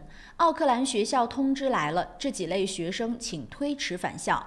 尽管呢，新西兰卫生部表示武汉冠状病毒在新西兰爆发风险较低，但奥克兰有学校已经开始通知家长，假期回中国疫区的学生暂时不要返校。另一所学校呢，也对国际留学生做出了类似的要求。昨天的新西兰教育部发布了一则通告，针对新西兰的学校、毛利学习团体和早教中心，告知各校目前不需要对于疫情的爆发感到担心。如果情况有变，教育部将会及时更新并通知学校方面。奥克兰一所学校在1月24日发给家长的信中说，怀疑和病毒有过接触或者在疫情爆发区域停留过的学生，在1个星期之内不得返校。另外，一所位于奥克兰东区的教会学校也发布了类似的通告，称目前在中国的国际留学生被通知他们返回新西兰的日期将会被推迟。周末2天4起车祸，5人死亡。2020年这是怎么了？奥克兰日小长假，新西兰的道路上也不太平，共有5人在4次车祸中丧生。仅26日一天就有4人在撞车事故中丧生。根据交通运输部的数据，2019年的临时道路死亡人数为353人，来自于301起车祸事故。在这儿呢，我们也再次提醒驾车出行的朋友们，安全驾驶，切勿大意。好，我们关注一下国际方面的消息。NBA 著名球星科比去世，同机的还有2女儿。警方证实一架直升机在卡拉巴塞斯坠毁，并表示呢有人现场死亡。据报道呢，篮球巨星科比布莱恩特在洛杉矶的私人直升机坠毁事件中丧生，与科比同机的次女以及另外的几名随行人员也不幸遇难。有目击者表示，他们曾经在直升机坠毁前听到飞机的引擎发出异响。目前呢还不清楚这架直升机从哪里起飞，也不清楚它坠落前前往的方向。事故原因呢正在调查当中。这位洛杉矶湖人队的超级巨星现年41岁，是4个孩子的父亲，曾18次入选 NBA 全明星，在湖人队度过了他20年的职业生涯，赢得了5次 NBA 总冠军。他是 NBA 历史上第一个至少打了20个赛季的后卫。美国驻伊拉克大使馆遭火箭弹袭击。伊拉克内政部官员26日说，美国驻伊拉克大使馆当晚遭火箭弹袭击，未造成人员伤亡。一名不愿意透露姓名的伊拉克内政部官员告诉记者，数枚卡秋莎火箭弹26日晚落在了位于首都巴格达绿区的美国大使馆内。袭击呢没有造成人员伤亡。伊拉克联合行动指挥部当天发表声明，确认5枚火箭导弹中绿区，但未透露更多的细节。伊拉克看守政府总理阿卜杜勒·麦赫迪在社交媒体上谴责这一袭击事件，称此类非法行径继续存在，将损害伊拉克利益，并使整个国家承担严重后果。他表示，伊拉克政府致力于采取一切措施保护所有外交使团。目前尚无任何组织或个人宣称制造了此次袭击。绿区位于巴格达市中心，是伊拉克政府机构以及美国和英国驻伊拉克大使馆所在地。好，我们再来关注一下土耳其强震的相关资讯。土耳其强震死亡人数呢已经升至38人，救援工作呢仍在进行当中。同时呢，26人仍有被困者从这个倒塌的房屋当中被救出，救援工作呢在全天的进行当中。总共呢这次的地震有1607人受伤，35人死亡。好的，欢迎您关注这一时段的整点新闻，是由侯磊编辑播报。欢迎您关注我们更多的节目。以上整点新闻由春丝面条赞助播出。春丝面条丝丝真情，中国挂面知名品牌。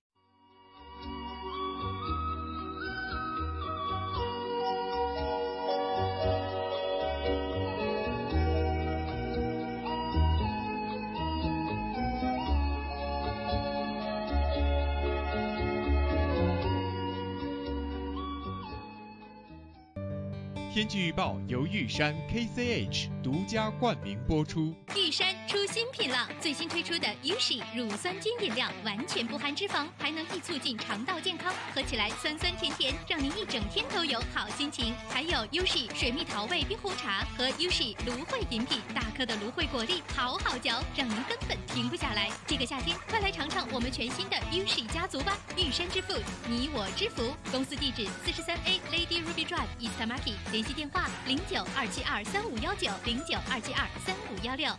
早上的9点06分，我们一起来关心一下新西兰主要城市今明2天的天气预测。以下的天气预报是由玉山食品独家冠名赞助播出的。我们先来看新西兰北岛的北部地区，在经历了非常炎热的3天小长假期之后呢，今天这一股热浪持续。奥克兰北岛北部地区全部都是晴好的天气，奥克兰今天的最高气温仍然将会达到27度，最低是18度。北岛南部地区呢，今天也基本上都是晴好的天气，基本上最高温度都会是徘徊在27、8度。最热的 Masterton 最高温度达到30度，唯一凉快的就是惠灵顿，今天最高温度是22度。再来看南岛，南岛的北部地区呢，今天在西海岸则会有阵雨出现，东海岸仍然还都是晴好的天气。气温方面 ，Blenheim 今天的最高温度将会达到31度，仍然是持续的高温。南岛的南部地区呢，则是因为一股降雨的到来，使得南岛的最南端可能温度会稍微的回落一些。皇后镇最高温度今天是23度，但基督城今天仍然会是晴好的，而且是高温的天气，最高温度将达到29度。那么到了明天呢，新西兰的南岛仍然还会有一些阵雨出现，所以温度也会稍微有所回落。但是北岛仍然还是晴好的天气情况为主的，所以高温也在持续。奥克兰明天最高是26度，最低18度，所以还是提醒大家注意防暑防晒。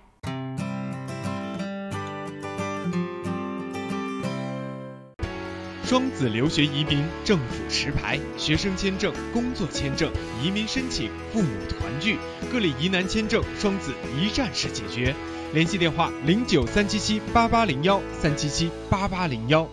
申请父母退休移民找百伦，申请投资移民找百伦，申请技术移民找百伦。百伦移民留学26年老字号，申请留学享免中介费找百伦。恭喜百伦移民留学成为奥克兰大学全球最佳代理。要留学找百伦，要移民找百伦。电话0936815588。在新西兰安居乐业，一个朋友般的律师将是您的生活必备。瑞启诗律师事务所为您提供24小时咨询服务，用专业的态度提供量身定做的法律服务。电话0958011083。瑞启诗律师事务所，您生活的可靠朋友。想要旧貌换新颜 ，Resin 当然是首选。立即选购 Resin 优质油漆、木材着色剂、壁纸和装饰配件，并享受 GST 等值打折优惠。Resin 夏季大促销，省钱时机别错过。换汇在东平，分分好汇率，款款有保障，有口皆碑，服务好，快速安全，信誉度极高。东平是助您安心就读和置业纽西兰最佳的换汇选择。电话0800366474或6大分店。GPOS 世博商务20年软件开发经验，拥有数千家客户。GPOS 智能超市管理系统、餐饮系统、移动支付、网络销售。GPOS 世博商务带你进入商业管理的信息时代。电话6388-288，6388-288。来自柬埔寨传统优质稻米产区的龙凤牌上等特级茉莉香米，2019年新米全面上市了。龙凤牌茉莉香米100%的茉莉香米，晶莹剔透，清香软滑，价格适中，深受广大消费者喜爱。龙凤牌上等特级茉莉香米，餐馆酒楼消费者的最佳选择。买大米请认准龙凤牌，新西兰总代理林氏兄弟出入口有限公司。如果您懂英文，生活就会更便利。Dinner Speak 全日制 NZC1号新西兰英语证书课程2月24日即将开课，请速报名。由初级班到中高级班，入学考试将为你选定相应级别，每周上课12到15小时，有教师指导，可以由浅入深学习听说读写，还有20到22小时的自修时间。学习结束可获 NZQA 毕业证书。16岁或以上的新西兰永久居民或公民，课程全部免费，还可申请学生津贴。咨询热线0800355344。周一聊天室带您尽览天下大事，新闻事件深度解析，全球消息尽在掌握。一起相约周一聊天室。每周一下午4点，熊猫电视台 TV37和 FM 90.6同步直播，敬请关注。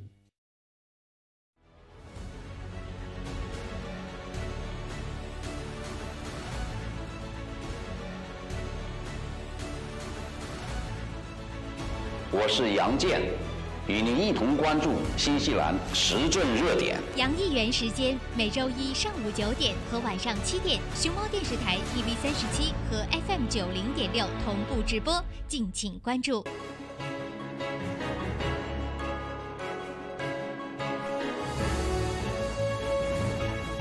朝闻天下由春丝面条冠名播出。春丝面条，丝丝真情，中国挂面知名品牌。好了，时间来到了早上的9点11分啊！欢迎大家继续收听收看由潘的 TV37 FM 90.6，现在又加了一个 YouTube 平台啊，在给大家同步直播的朝闻天下，我是小娇。大家好，我是侯磊。那么还是啊，这个9点钟过后继续跟大家来分享新闻的内容。那么在上一节当中呢，跟大家聊到了很多关于这个疫情的一些最新的情况，在新西兰。所以给那些呢可能刚刚打开收音机或者是电视机的朋友稍微总结一下。目前的状态就是，首先总理说了，新西兰能做的都做了，所以没有什么好去值得道歉的，而且大家不用恐慌。我们新西兰这边呢，虽然说有确诊病例会出现的这种可能性很高，虽然现在没有，但是以后会不会来？所以他认为说呢，这个可能性很高，但是大范围传播的可能性非常低。而且新西兰这边也做好了所谓的充足的不是我说的，官方说的，官方不要说我这个跟我无关啊，官方说已经做好了充足的准备，所以大家呢暂时不用担心。而且呢就说到马上要开学了，所以教育部也是出了文件，首先呢是鼓励这些无论是从世界上任何一个可能有疫情的国家来到或者是回到新西兰的民众，可以自行的隔离14天，对，起码要隔离7天，然后呢再去到公共场所去上班上学。如果要是在学校，政府也是给了权利了，按照新西兰这边的法律的一些规定，发现了可能疑似的这种病例，政府或者是说学校是有权利让您不要来到学校来上学的，拒绝您入学的。所以这个啊也不是说就永久，当然就是说是一个隔离的一段期间，再让你恢复到学校去。所以在这边呢，我们也是只能说鼓励大家都自行的去隔离一下。对，如果没有症状了，我们再去跟社会上去接触，做一个有责任心的好民众。呼吁每一个人啊，能够做到这一点。是。还有最后呢，就是跟大家说了，说我认为这个现在这个状态之下，让我觉得最鄙视的3种人，然后我还被教育了。是吧？说你没有这个经济学的常识头脑，对，我只能说我真的不懂，我也无法理解，所以我也赚不了钱，我也只能做个主持人，对吧？所以对此这件事情啊，大家有什么样的看法？当然也可以一起来跟我们共同来探讨。理性的，我们说不带脏字儿的，也不人身攻击的，可以来探讨。比如说给我们一些什么，对吧？经济学的常识。像我们这种不懂的，是吧？也可以来教教我们。我也只能说，我永远可能也懂不了。好了啊，时间关系，9点14分了。欢迎大家继续来参与，我们热线电话是92939006。那么说到了这个病毒，快速的再把最后一件事情跟大家分享，就是疫情什么时候会过去？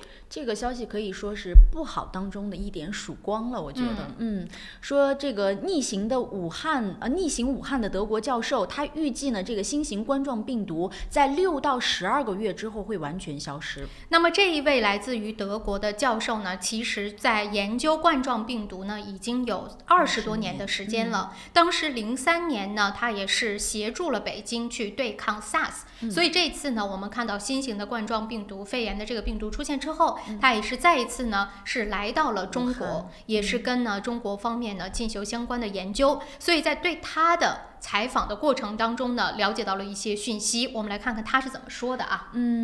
对比这个 SARS 基因组新病毒的82%的核糖核酸模块是相同的，但性病毒的病原体要弱一些，死亡的病例还没有以前那么多。也就是说，现在的这个病毒它的死亡病例大概是3%，SARS 的时候呢是10%，而 MERS 的时候是35%。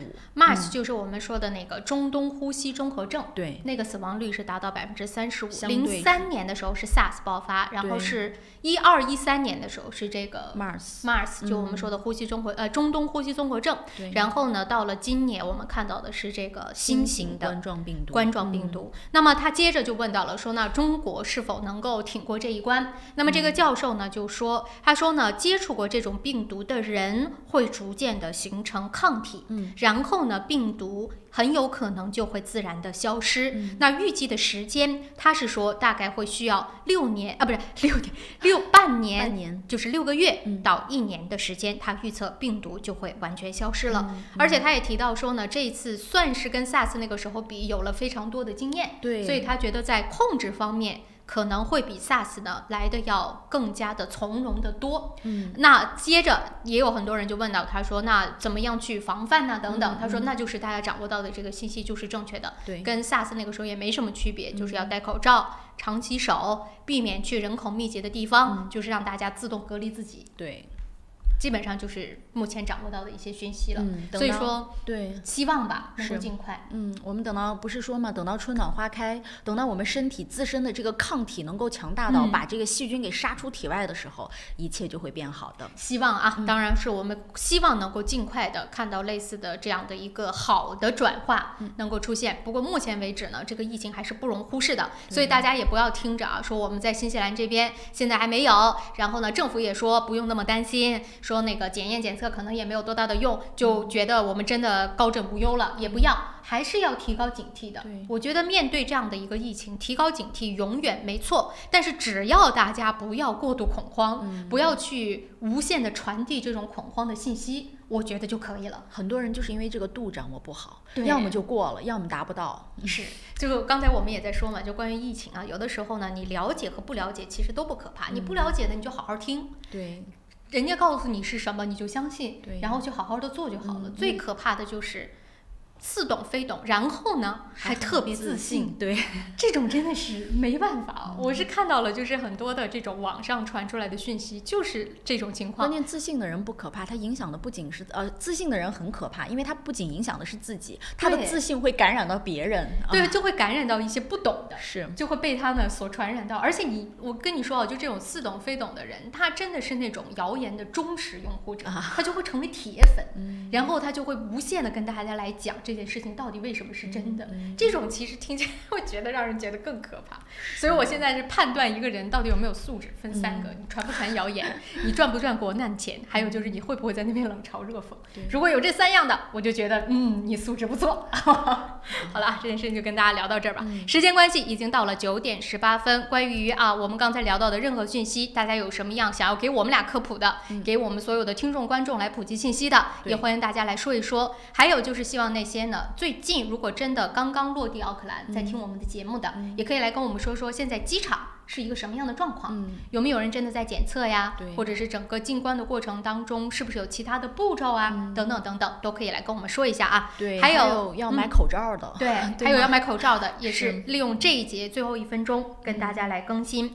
最近的确是在新西兰出现了口罩可能有一点点买不到的一个状况。我也看到很多的，比如说像什么 Matter 10啊、Placemaker 啊等等，他们会把口罩放在非常明显的地方去卖，而且上面已经写了明显的标识，是说是限购的，一个人最多不得超过5个口罩。所以在这边啊，也是呼吁大家买 OK， 尽量不要去造成这种短缺的现象，自己买够就算了，不要在新西兰也出现那种囤积然后卖高价的状况。对，这在新西兰想要人肉起来可是非常容易的。我觉得这个问题应该是已经存在了，因为我就是已经有人发信息给我说，哎，你们那边口罩卖得很好，你能不能帮我买一点？真的有这给我发信息的人。哇，在新西兰这边谁不认识谁呀？隔2个人大家就认识。这种时候要是真的出现这种人，以后就不要在新西兰这边好好的生活了吧。好了啊，时间关系已经到了9点20分了，我们先稍作休息一下，回来之后带给大家一些其他新西兰方面的一些最新的消息，包括了今天开始的禁火令等等啊，稍微一会儿再更新。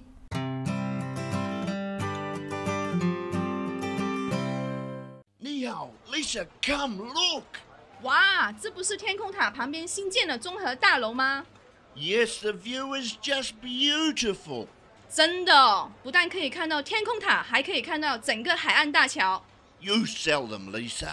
来吧，如果你想拿到最新的图片、价格表、宣传册，现在就给我电话022-1948-160 022-1948-160。Go, go, go! Call Lisa quick. 大成电器为顾客提供物超所值的家用电器，专业品质、亲切服务，让顾客买得放心，用得安心，生活更舒心。欢迎莅临我们奥克兰东区展厅09217388821738888。在 Snowberry， 我们正在新西兰创造真正有效的天然护肤品，并已通过黄金标准临床试验证明了这一点。Snowberry 让自然与科学完美融合。想要旧貌换新颜 ，Resin 当然是首选。立即选购 Resin 优质油漆、木材着色剂、壁纸和装饰配件，并享受 GST 等值打折优惠。Resin 夏季大促销，省钱时机别错过。富家安橱柜专业打造厨房、卫浴、衣柜产品，设计精美、实用、大方。富家安橱柜用心守护您在家的每一个角落。电话0926529969，2652969。石维鲜酒家，老字号的粤式餐厅，天天茶室，精美点心，非陈出新，特色小炒，时令菜式，喜宴寿桌，社团宴会，欢迎预订。530号 Fraser Road Greenland。想要旧貌换新颜 ，Resin 当然是首选。立即选购 Resin 优质油漆、木材着色剂、壁纸和装饰配件，并享受 GST 等值打折优惠。Resin 夏季大促销，省钱时机别错过。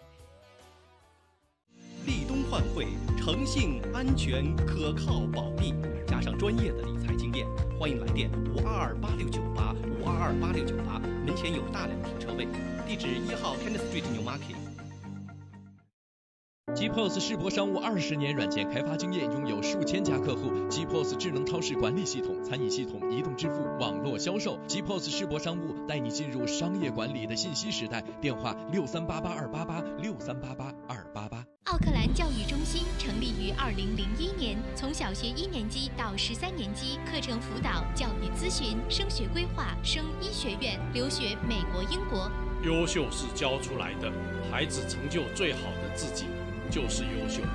张老师的团队值得您的信赖。电话0962303666，0962303666。孩子成就最好的自己。大家好，我是国家党国会议员杨健。值此新春佳节之际，我祝大家身体健康，家庭幸福，万事如意，鼠年大吉。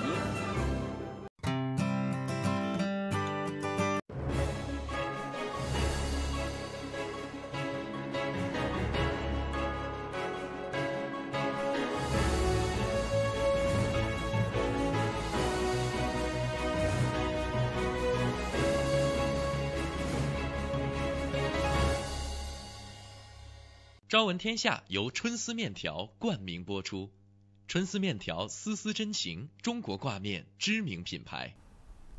好了，时间很快已经来到了早上的9点23分，那么继续呢跟大家来分享新闻的内容，说一些跟那个疫情无关的新闻，也是有一些讯息出来的。做成一个疫情专栏啊，对。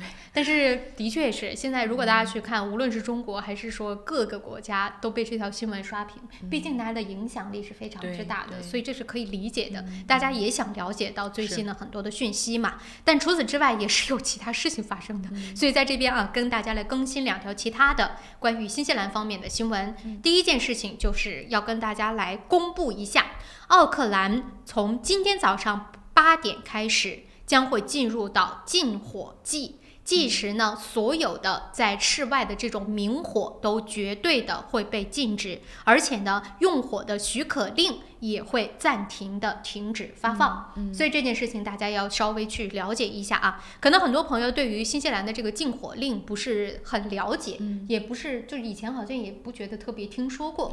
但其实每年到这个时候呢，都会有相应的在不同的城市地区，根据天气情况，根据呢整个干旱的这种状态来决定说是不是来进行禁火。如果在看电视的朋友，现在在画面上出现的这个牌子，可能很多朋友在路上是看到的，就是你去到不同的城市啊或者小镇啊，或在进镇的时候呢，有这样的一个标志。这个标志的意思就是说，今天天气状况所导致的这个火的危险性，火灾的可能性是吗？有多高？如果要是 extreme， 比如说它的这个指针已经指到了红色，那这个地方就绝对禁止任何的明火。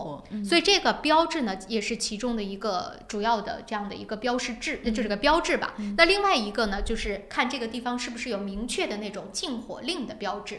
如果这个地方有的话，就是绝对不允许在这个地方去有任何的火星，对，你无论是 barbecue 还是 whatever 都好，都是不允许的。那么现在呢，在奥克兰以及怀卡托的北部，这不是从今天开始要进入到禁火季嘛？那这个禁火季意味着什么呢？我昨天还特别去了消防部的网站上去看了一下。首先就是大家非常想要去做的，而且在夏天少不了的 barbecue。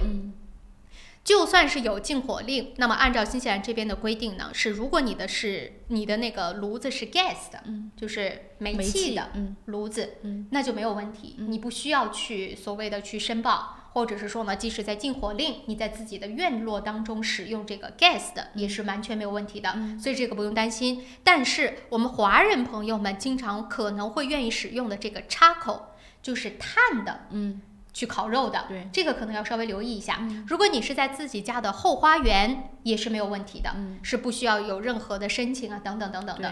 但是去到公众的场合，比如说公园啊，比如说可能去到其他的一些景点等等，你自己带着炭就去了啊，这种那就要看当地市议会的相关的规定。每个市议会、每个地区会根据天气的情况有所不同，这个呢是不需要跟消防部去直接申请，比如说你是不是可以来进行 barbecue 的烧烤，但是你要去查当地是不是有相关的一些标志，比如说我们现在在画面上看到，如果你看到当地的公园或者是说这种公共场所直接把这个竖起来了，那 gas 的就我们说煤气的是可以使用的，但是 charcoal 炭的就是不可以使用的，绝对禁止，绝对禁止的。比如说新西兰这边很多的那种 reserve， 就是国家公园或者这种保留地，就是绝对不允许有炭烤这样的一种形式出现的。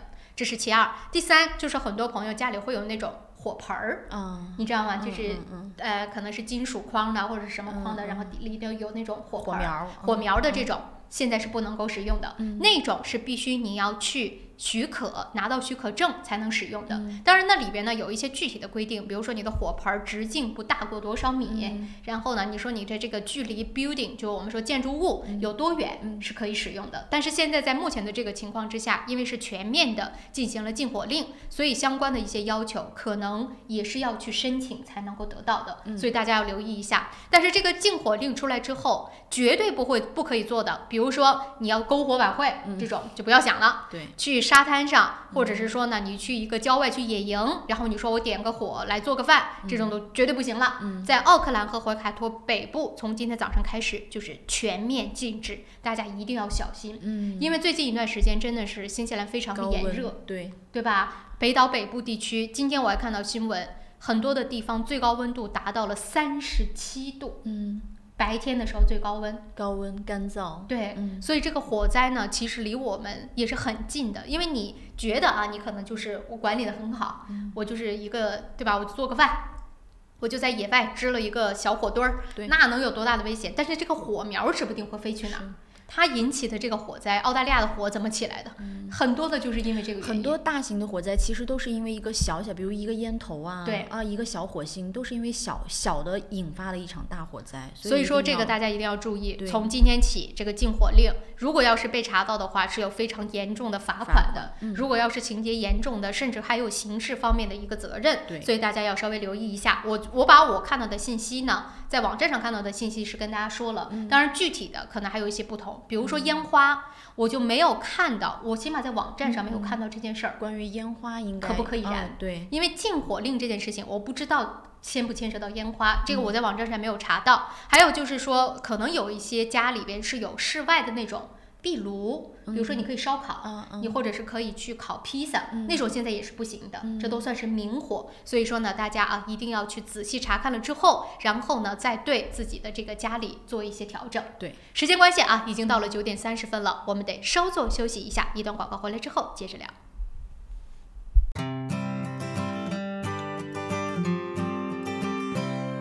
我是慕斯，我是健康睡眠系统，我的使命就是为地球上的每个人铸就美梦。你可以在遍布全球的3600多家专卖店看到我，感受我，越来越多的人因为我而得到精彩的健康睡眠体验。生命因梦想而伟大，那么就让我来铸就你的美梦吧。慕斯奥克兰店321世界睡眠日促销活动进行中，欢迎进店咨询详情，电话0941544368，0941544368。玉山出新品了，最新推出的 Ushi 乳酸菌饮料，完全不含脂肪，还能益促进肠道健康，喝起来酸酸甜甜，让您一整天都有好心情。还有 Ushi 水蜜桃味冰红茶和 Ushi 芦荟饮品，大颗的芦荟果粒好好嚼，让您根本停不下来。这个夏天，快来尝尝我们全新的 Ushi 家族吧！玉山之父，你我之福。公司地址43A Lady Ruby Drive East Tamaki， 联系电话0927235519，0927235516。大成电器为顾客提供物超所值的家用电器，专业品质、亲切服务，让顾客买得放心，用得安心，生活更舒心。欢迎莅临我们奥克兰东区展厅，092173888，2173888。您想到汇率高低，我们想到未来趋势；您想到全球商机，我们想到支付方案。您想到业务高效运作，我们想到外汇对冲避险。KVB 昆仑国际向您所未想，决胜千里之外。企业外汇及财资管理专家 KVB 昆仑国际。新华移民留学专注专业个性化，敬业高效18年。新华移民留学电话3798181，移民留学就找新华。周一聊天室带您尽览天下大事，新闻事件深度解析，全球消息尽在掌握。一起相约周一聊天室。每周一下午4点，熊猫电视台 TV37和 FM 90.6同步直播，敬请关注。是故乡吗？还是远方？在不曾抵达的风景里，百年一瞬，终与您重逢。由平安旅程携手 Panda TV37隆重推出的旅游类专题栏目《平安伴你去旅游》，带你上天入地、下海观山，了解旅游的方方面面。每周五下午5点到5点半，Panda TV37 FM 90.6同步播出，敬请关注。石围鲜酒家，老字号的粤式餐厅，天天茶室，精美点心，推陈出新，特色小炒，时令菜式，喜宴寿桌，社团宴会，欢迎预订。530号 Fraser Road Greenland。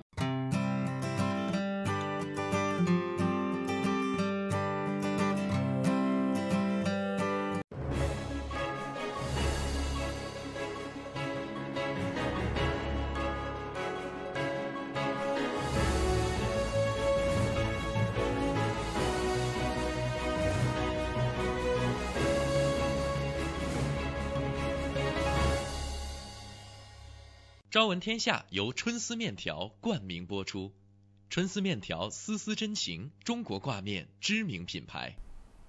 早上的9点33分啊，时间过得非常快。那我们继续呢，跟大家来分享新西兰这个新闻的一些内容。刚刚说了很多的关于这个疫情的，关于禁火令的，国际上面的这个信息。接着呢，来说2条稍微看起来不那么沉重的新闻，轻松一点的，稍微轻松一点的，但是也是值得去关注的一些事情啊。接着呢，我们来说一说，其实距离这个奥运会真的已经就剩几个月的时间。是。现在看到呢，日本东京方面也是全力的在为这个奥运会呢做筹备。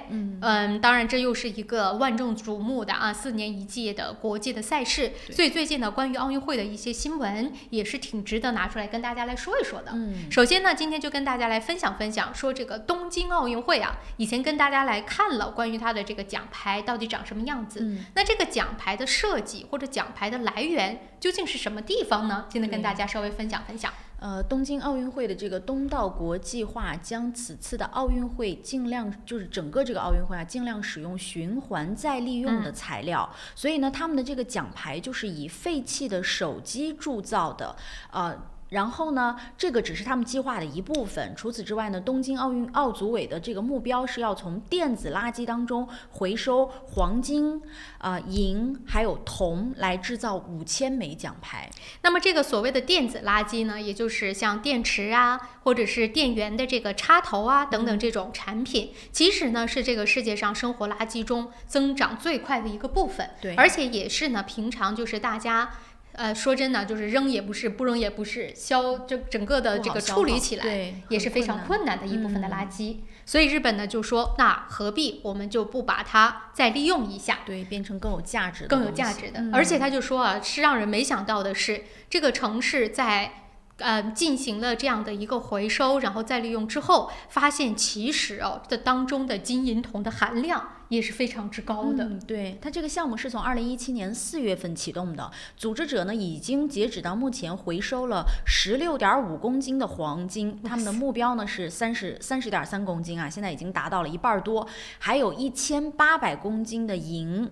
而铜的回收目标呢是2700公斤，也已经达成了。这一行动呢也标志着全国各地的人们，其实大家都有一个机会来参与到这个2020年的东京奥运会，因为每个人都贡献出了一份力量。是，当然了，就是大家说原来我们使用的这个电子垃圾有这么多的金矿银矿啊。对。可是当然了，我们也说这个你自己在家提炼肯定是提炼不出来这么多的啊。这个毕竟也说，他说他在2016年的时候，全球的这种电子的垃圾就高达了4470万吨。你就可以想象到，如果这些垃圾真的是光消耗的话，光处理的话，需要多少的这个力量才能够真正全部消耗完。但是呢，现在就看到说这种从这个垃圾当中提炼出来的矿石，每吨当中就可以提到3到4克的黄金，这也是一个不错的数据嘛。因为这样一种提炼黄金的方式，它不仅可以就是很好的去利用这个电子垃圾，同时呢，它也可以意味着我们能够减少去开采一些金矿啊，去开采一些矿的这个就是减少这样子的一些。等于是对资源的一种破坏。这不是新西兰那边前2天有一个新闻，去年的时候看到的一条新闻嘛，说是拿我们用回收的瓶子，然后呢投进去之后，它会制作成类似于像沙子一样的东西，就直接呢可以给到建筑工地。因为现在我们也知道，在整个的建筑工地当中，其实他们是需要大量的沙土的，所以就导致呢很多的这种河滩呐，或者是说呢海滩上面的沙子。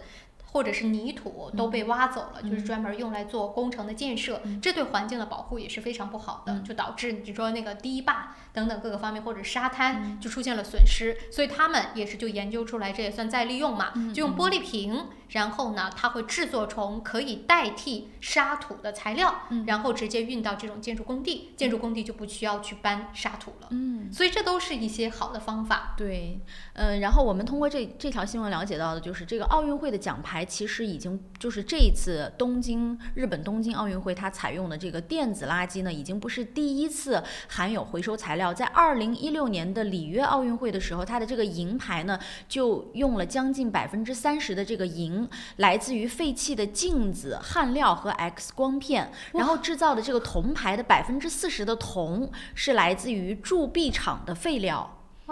也都是一些废物利用。原来 X 光片里面有银，这个谁能想得到？我刚才还看听众在那边开玩笑说，一台电脑里边炼出来的黄金都够给女生打一个小戒指，是吗？不知道是真还是假，但是的确这些电子废料当中就是可以提炼出很多的金属的啊，所以这次的我们说东京奥运会的所有奖牌就是来自于这里，所以看到这种新闻你还是觉得还挺温暖的，挺温暖的。对，而且这条新闻他就说了他举了一个例子，他说其实我们最后看到的这个运动员他拿到的这个奖牌，有可能你这个跑步运动员拿到的奖牌里面就有一个从小一直都有一个跑步梦想的人捐来的一个手机啊，对，就等于是一种希望传递的感觉，这挺好的啊。所以这个在这一方面啊，所以把这条新闻也带给大家，总算是看到了一些所谓的正能量、温暖的小新闻啊。另外也有一个温暖的小新闻，也是对于环境的保护所做出的贡献。这是全球首例出现说呢，防晒霜禁令。对。在今年2020年的1月1日开始呢，对珊瑚礁有毒的防晒霜将在帕劳被禁止使用以及销售。是的，成为了全世界首个全面禁止相关产品的国家。对，因为政府认为说这个大部分的防晒霜当中呢，所含的化学物质叫做氧苯酮，它对这个珊瑚是有害的。虽然呢剂量很小，但是如果人们涂了这个防晒霜进入到水中之后，会对海洋生物造成直接的影响和伤害。是，说到这个帕劳，其实我相信大家都早有耳闻啊，它是就在澳大利亚和日本中间的西太平洋上的一个岛国，小的哟，真的是太小了。对，但风景很美，风景很美，还有很多的海洋当中的这样的一些生物以及呢珊瑚作为就是大家可以观赏的一个地方，但是去也是真的比较麻烦。anyway 了，所以就说啊，说这个帕劳现在就成为了全世界第一个去禁止使用这种有毒防晒霜的国家。当然，它不是说禁止大家使用防晒霜，只是一种有毒的是不可以的，而且它的力度其实也是非常强的啊。他就说，如果呢在今年1月1号开始起，如果有人使用或者是销售的话，将被处以$1000的罚款。对，然后帕劳总统还说，希望其他的国家也能够跟进我们的这个做法，让我们来建立一套严格的环保措施去保护我们的海洋。对，我觉得这个是真的是值得去做的啊。如果就像我们说，新西兰这边不是也去禁止了那种像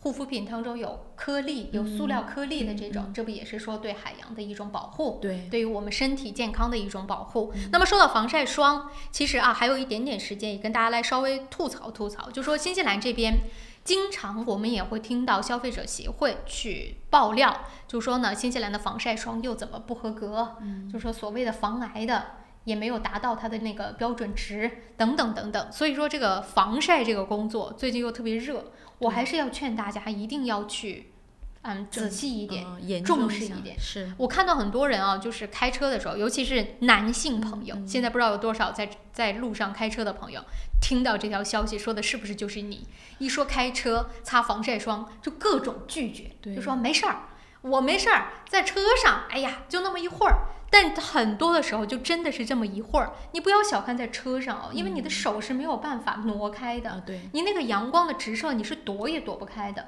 那种对皮肤的伤害，为什么就不去重视它们？因为很多男性对防晒霜有偏见。对，现在的防晒霜很多的时候不是你想象当中那么油腻的，对，也没有说真的会涂防晒霜是臭美的一种表现，不是这样的，是对身体。对，我再次强调，擦防晒霜不会防止你晒黑。跟你晒黑这件事情没有一点关系，你涂再多你也是会被晒黑的，只是防止你晒伤，不要得皮肤相关的一些疾病，以及呢真的是你不要回家洗澡的时候在那边喊疼，这真的不是开玩笑的。在新西兰这边，我相信多多少少大家一定都有过被晒伤的经历，所以呢不要去轻视它。即使是说啊，比如说尤其在夏季，可能今天看起来呢没有那么的晴朗啊，没有那么大的太阳但那个时候是我觉得是被晒，就是我之前听别人跟我说其实没有太阳的时候那个紫外线会更强，对，因为有太阳的时候它会被折射掉这个光线啊，没有，而且你不重视，对，反而你就会比如说你暴露在太阳底下的时间就会更长，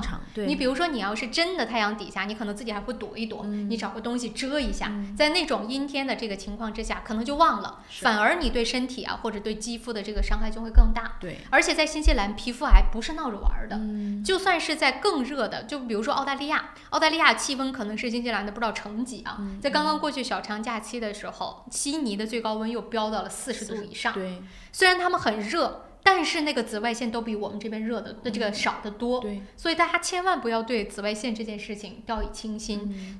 而且我真的是跟所有男性朋友嫌麻烦的，嫌那个防晒霜油腻的，在新西兰这边有卖喷雾，水性的，而且真的不麻烦，你不需要涂，你只要喷。再喷一下就结束了，对，就这么简单，而且完全不油腻，它就能够对你的肌肤带来一定的保护。对，去做好吗？去把它买回家，喷一下，放在门口，你就临出门的时候喷一下就结束了嘛。你每次特别衷心的给观众和听众建议的时候，都感觉你是在。这个做这个产品的销售，就是特别竭尽全力的，我是真的在说服大家，因为我身边太多了就不听劝但是最后呢，比如说被晒伤的，回家洗澡然后就脱皮的，好多。所以怎么办呢？我只能借这个平台，希望更多的人听到这样的呼吁啊。好了，时间关系，因为已经来到了早上的9点45分了啊，我们又得稍作休息一下。来听几则稍加好介绍，一段新闻这个广告回来之后，还剩下一点点时间跟大家来说2条趣闻，好不好？好，稍作休息。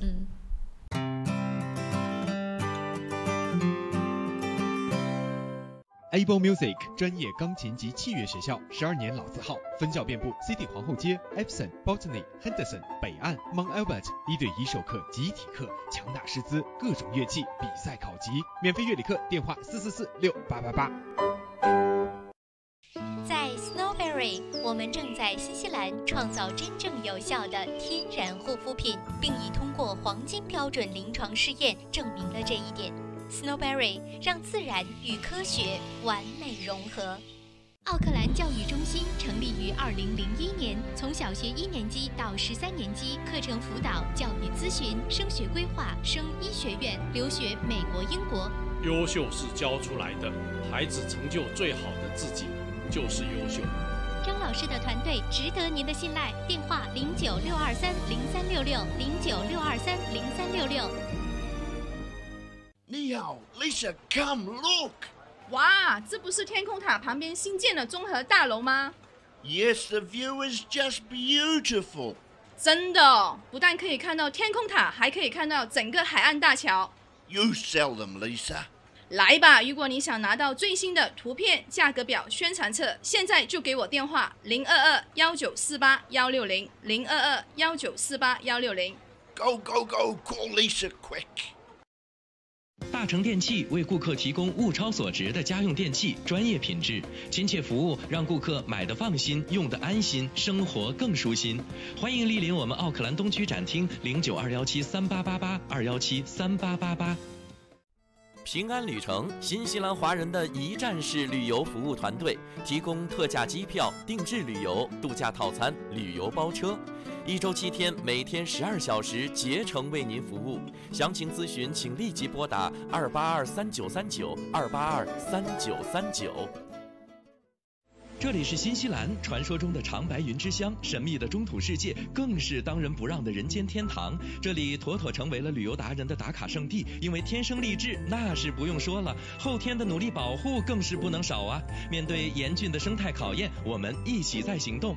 新西兰环保部联手潘大 TV37，共同打造自然生态探秘节目《绿野新踪之 Doc 自然说》，带您深入森林，探索海洋，寻访珍奇，遇见更精彩的新西兰。还等什么？准备好行囊，和我们一起出发喽！周3早上9点半，熊猫电视台 TV37和 FM 90.6以及网络频道同步播出，敬请关注。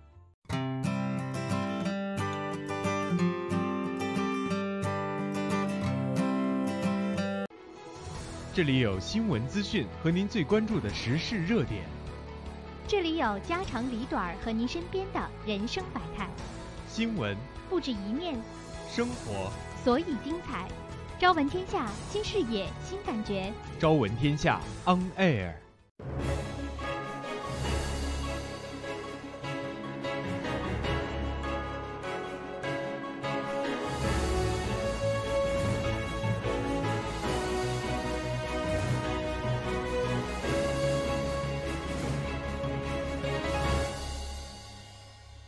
朝闻天下由春丝面条冠名播出。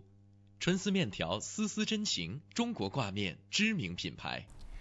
好了，时间很快已经来到了早上的9点49分，欢迎大家继续收听收看《朝闻天下》。剩下最后一点点时间，也跟大家来分享2条国际上面的我要一条不算趣闻，另外一条是趣闻啊。先跟大家来说一件正事儿，对吧？其中一条是一个讯息啊，说这个在今年的23号，美国政府就宣布说，美国这个国务院从24日起呢，将不再向此类外国申请者发放 B1、B2 的短期签证。是什么样的这个外国申请者呢？就是要去美国以旅游名义生子的这种旅游者。是的，那么根据美国宪法第14修正案的规定呢，就是凡在美国出生或者是怎么说呢，就是规划美国的人，均为合众国和其所居住州的公民。那么特朗普呢，自上任以来就曾经说过很多次，因为这件事情表示了不满。他认为说呢，这种行为是占用了美国公共的资源，而且呢，他也强调说，很多人就是利用了法律的这件事儿，漏洞。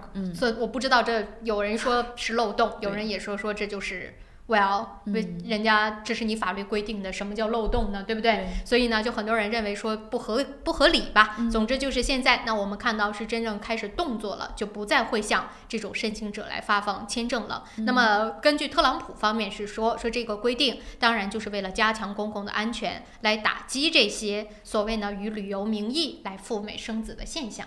而且这个比例其实还真的是挺高的。对，就以2017年这一年来看呢，美国约有9300 1300名儿童是由居住在海外的母亲所生的。是，所以。怎么办呢？那这件事情反正就是美国自己改了法律之后，那就去遵守它的法律就好了。而且每一年啊，其实听到这种新闻也挺多的。是，我也觉得有的时候也是挺危险的哦。就他们那种这种故事也都拍成电影了，大家自己也都知道。对，然后这个签证还说，如果这个申请者是被认定主要的目的是为了赴美生子的话，将会被拒绝。然后呢，就是美国的舆论也指出嘛，说这个规定其实在落实的层面上就存在一定的技术和这个操作难度。是，好了，那这件事情我们就只能说到这儿了啊。反正就是把这条讯息告诉大家，可能要稍微注意一下了。我也知道新西兰这边有人是从新西兰飞去美国，然后拿美国身份的，再回来的，是真的有，而且就在我身边，所以这条信息也是就传递给大家就好了啊。好了，这条消息说完了之后，再来跟大家说一个趣闻。我昨天看到吉尼斯纪录，对，我昨天看到这个消息的时候，我是在想这个人有多闲呢，去创造这样的吉尼斯纪录。是说在1月25号的时候呢，在南非的德尔斯特卢，这个名字好长呀，在南非的德尔斯特鲁姆小镇上有一个人在木桶里面向游客挥手致意。这个人呢，今年是52岁。然后他为什么会创造这个吉尼斯纪录呢？是因为他在高空，距离地面25米的高空当中居住了54天。我真的是不能够理解不，他打破吉尼斯纪录是说54天，但是他实际在上面居住了72天，就打破了这个吉尼斯纪录。而且他这个吉尼斯纪录之前的吉尼斯纪录也是他自己创造的。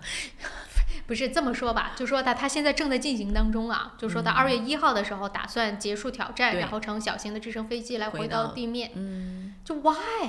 我发现啊，现在这个吉尼斯纪录以前呢越来越无趣了，是吧？就是以前你会觉得说呢，愿意去看，就因为它是一些比如说能人异士，是可能我们人体可能达不到的，但是他用什么样的方式能够做得到？特技感觉，对，你就会感觉说，这个还挺有趣的。可是现在你就觉得很多的东西仅仅是无聊，对，你说谁更无聊？就是比谁更无聊。你在上面待72天，我在上面待85天。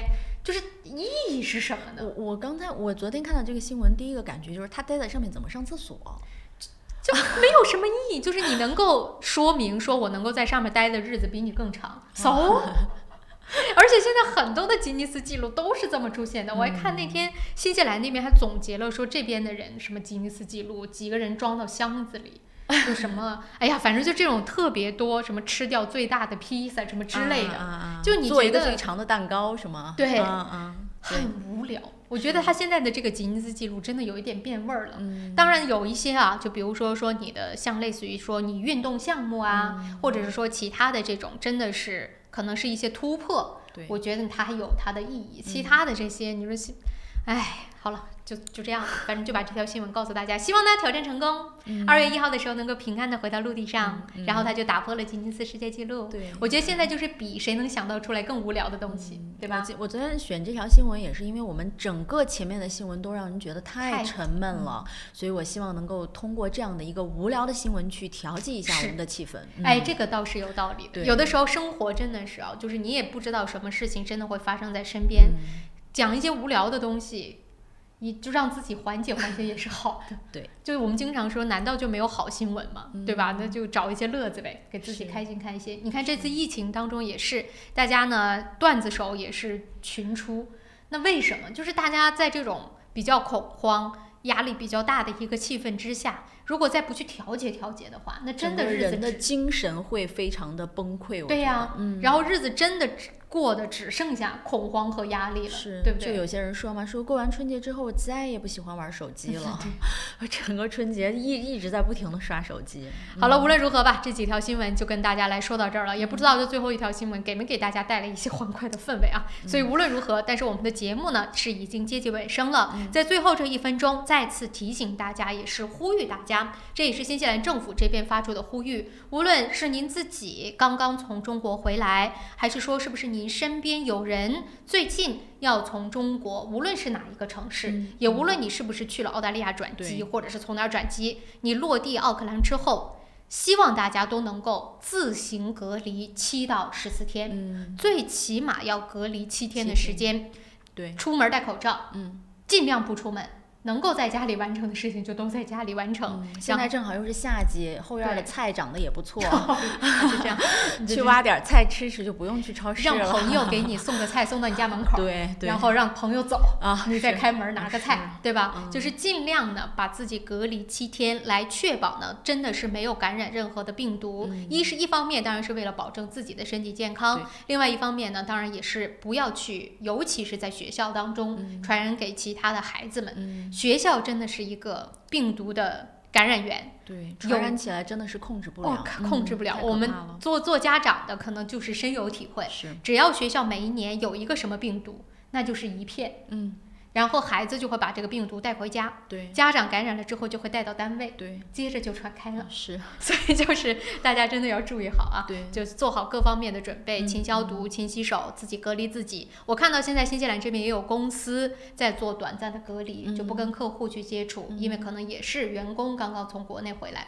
这都是一些对社会比较负责任的做法。就算国家不要求，我觉得大家自行去做，也是对自己、对社会负责任的做法啊。好了，时间关系，已经到了9点57分了。今天早上也是非常感谢大家2个半小时，对，2个半小时的陪伴。那么明天早上同样的时间继续带给大家最新的信息，而且再预告一下，明天周三。这个绿野新宗 Doc 自然说也是回来了，所以明天呢，我们会有第1期的绿野新宗 Doc 自然说，大家也去稍微期待一下。好，明天的同一时间，我们关注更多的朝闻天下。拜拜。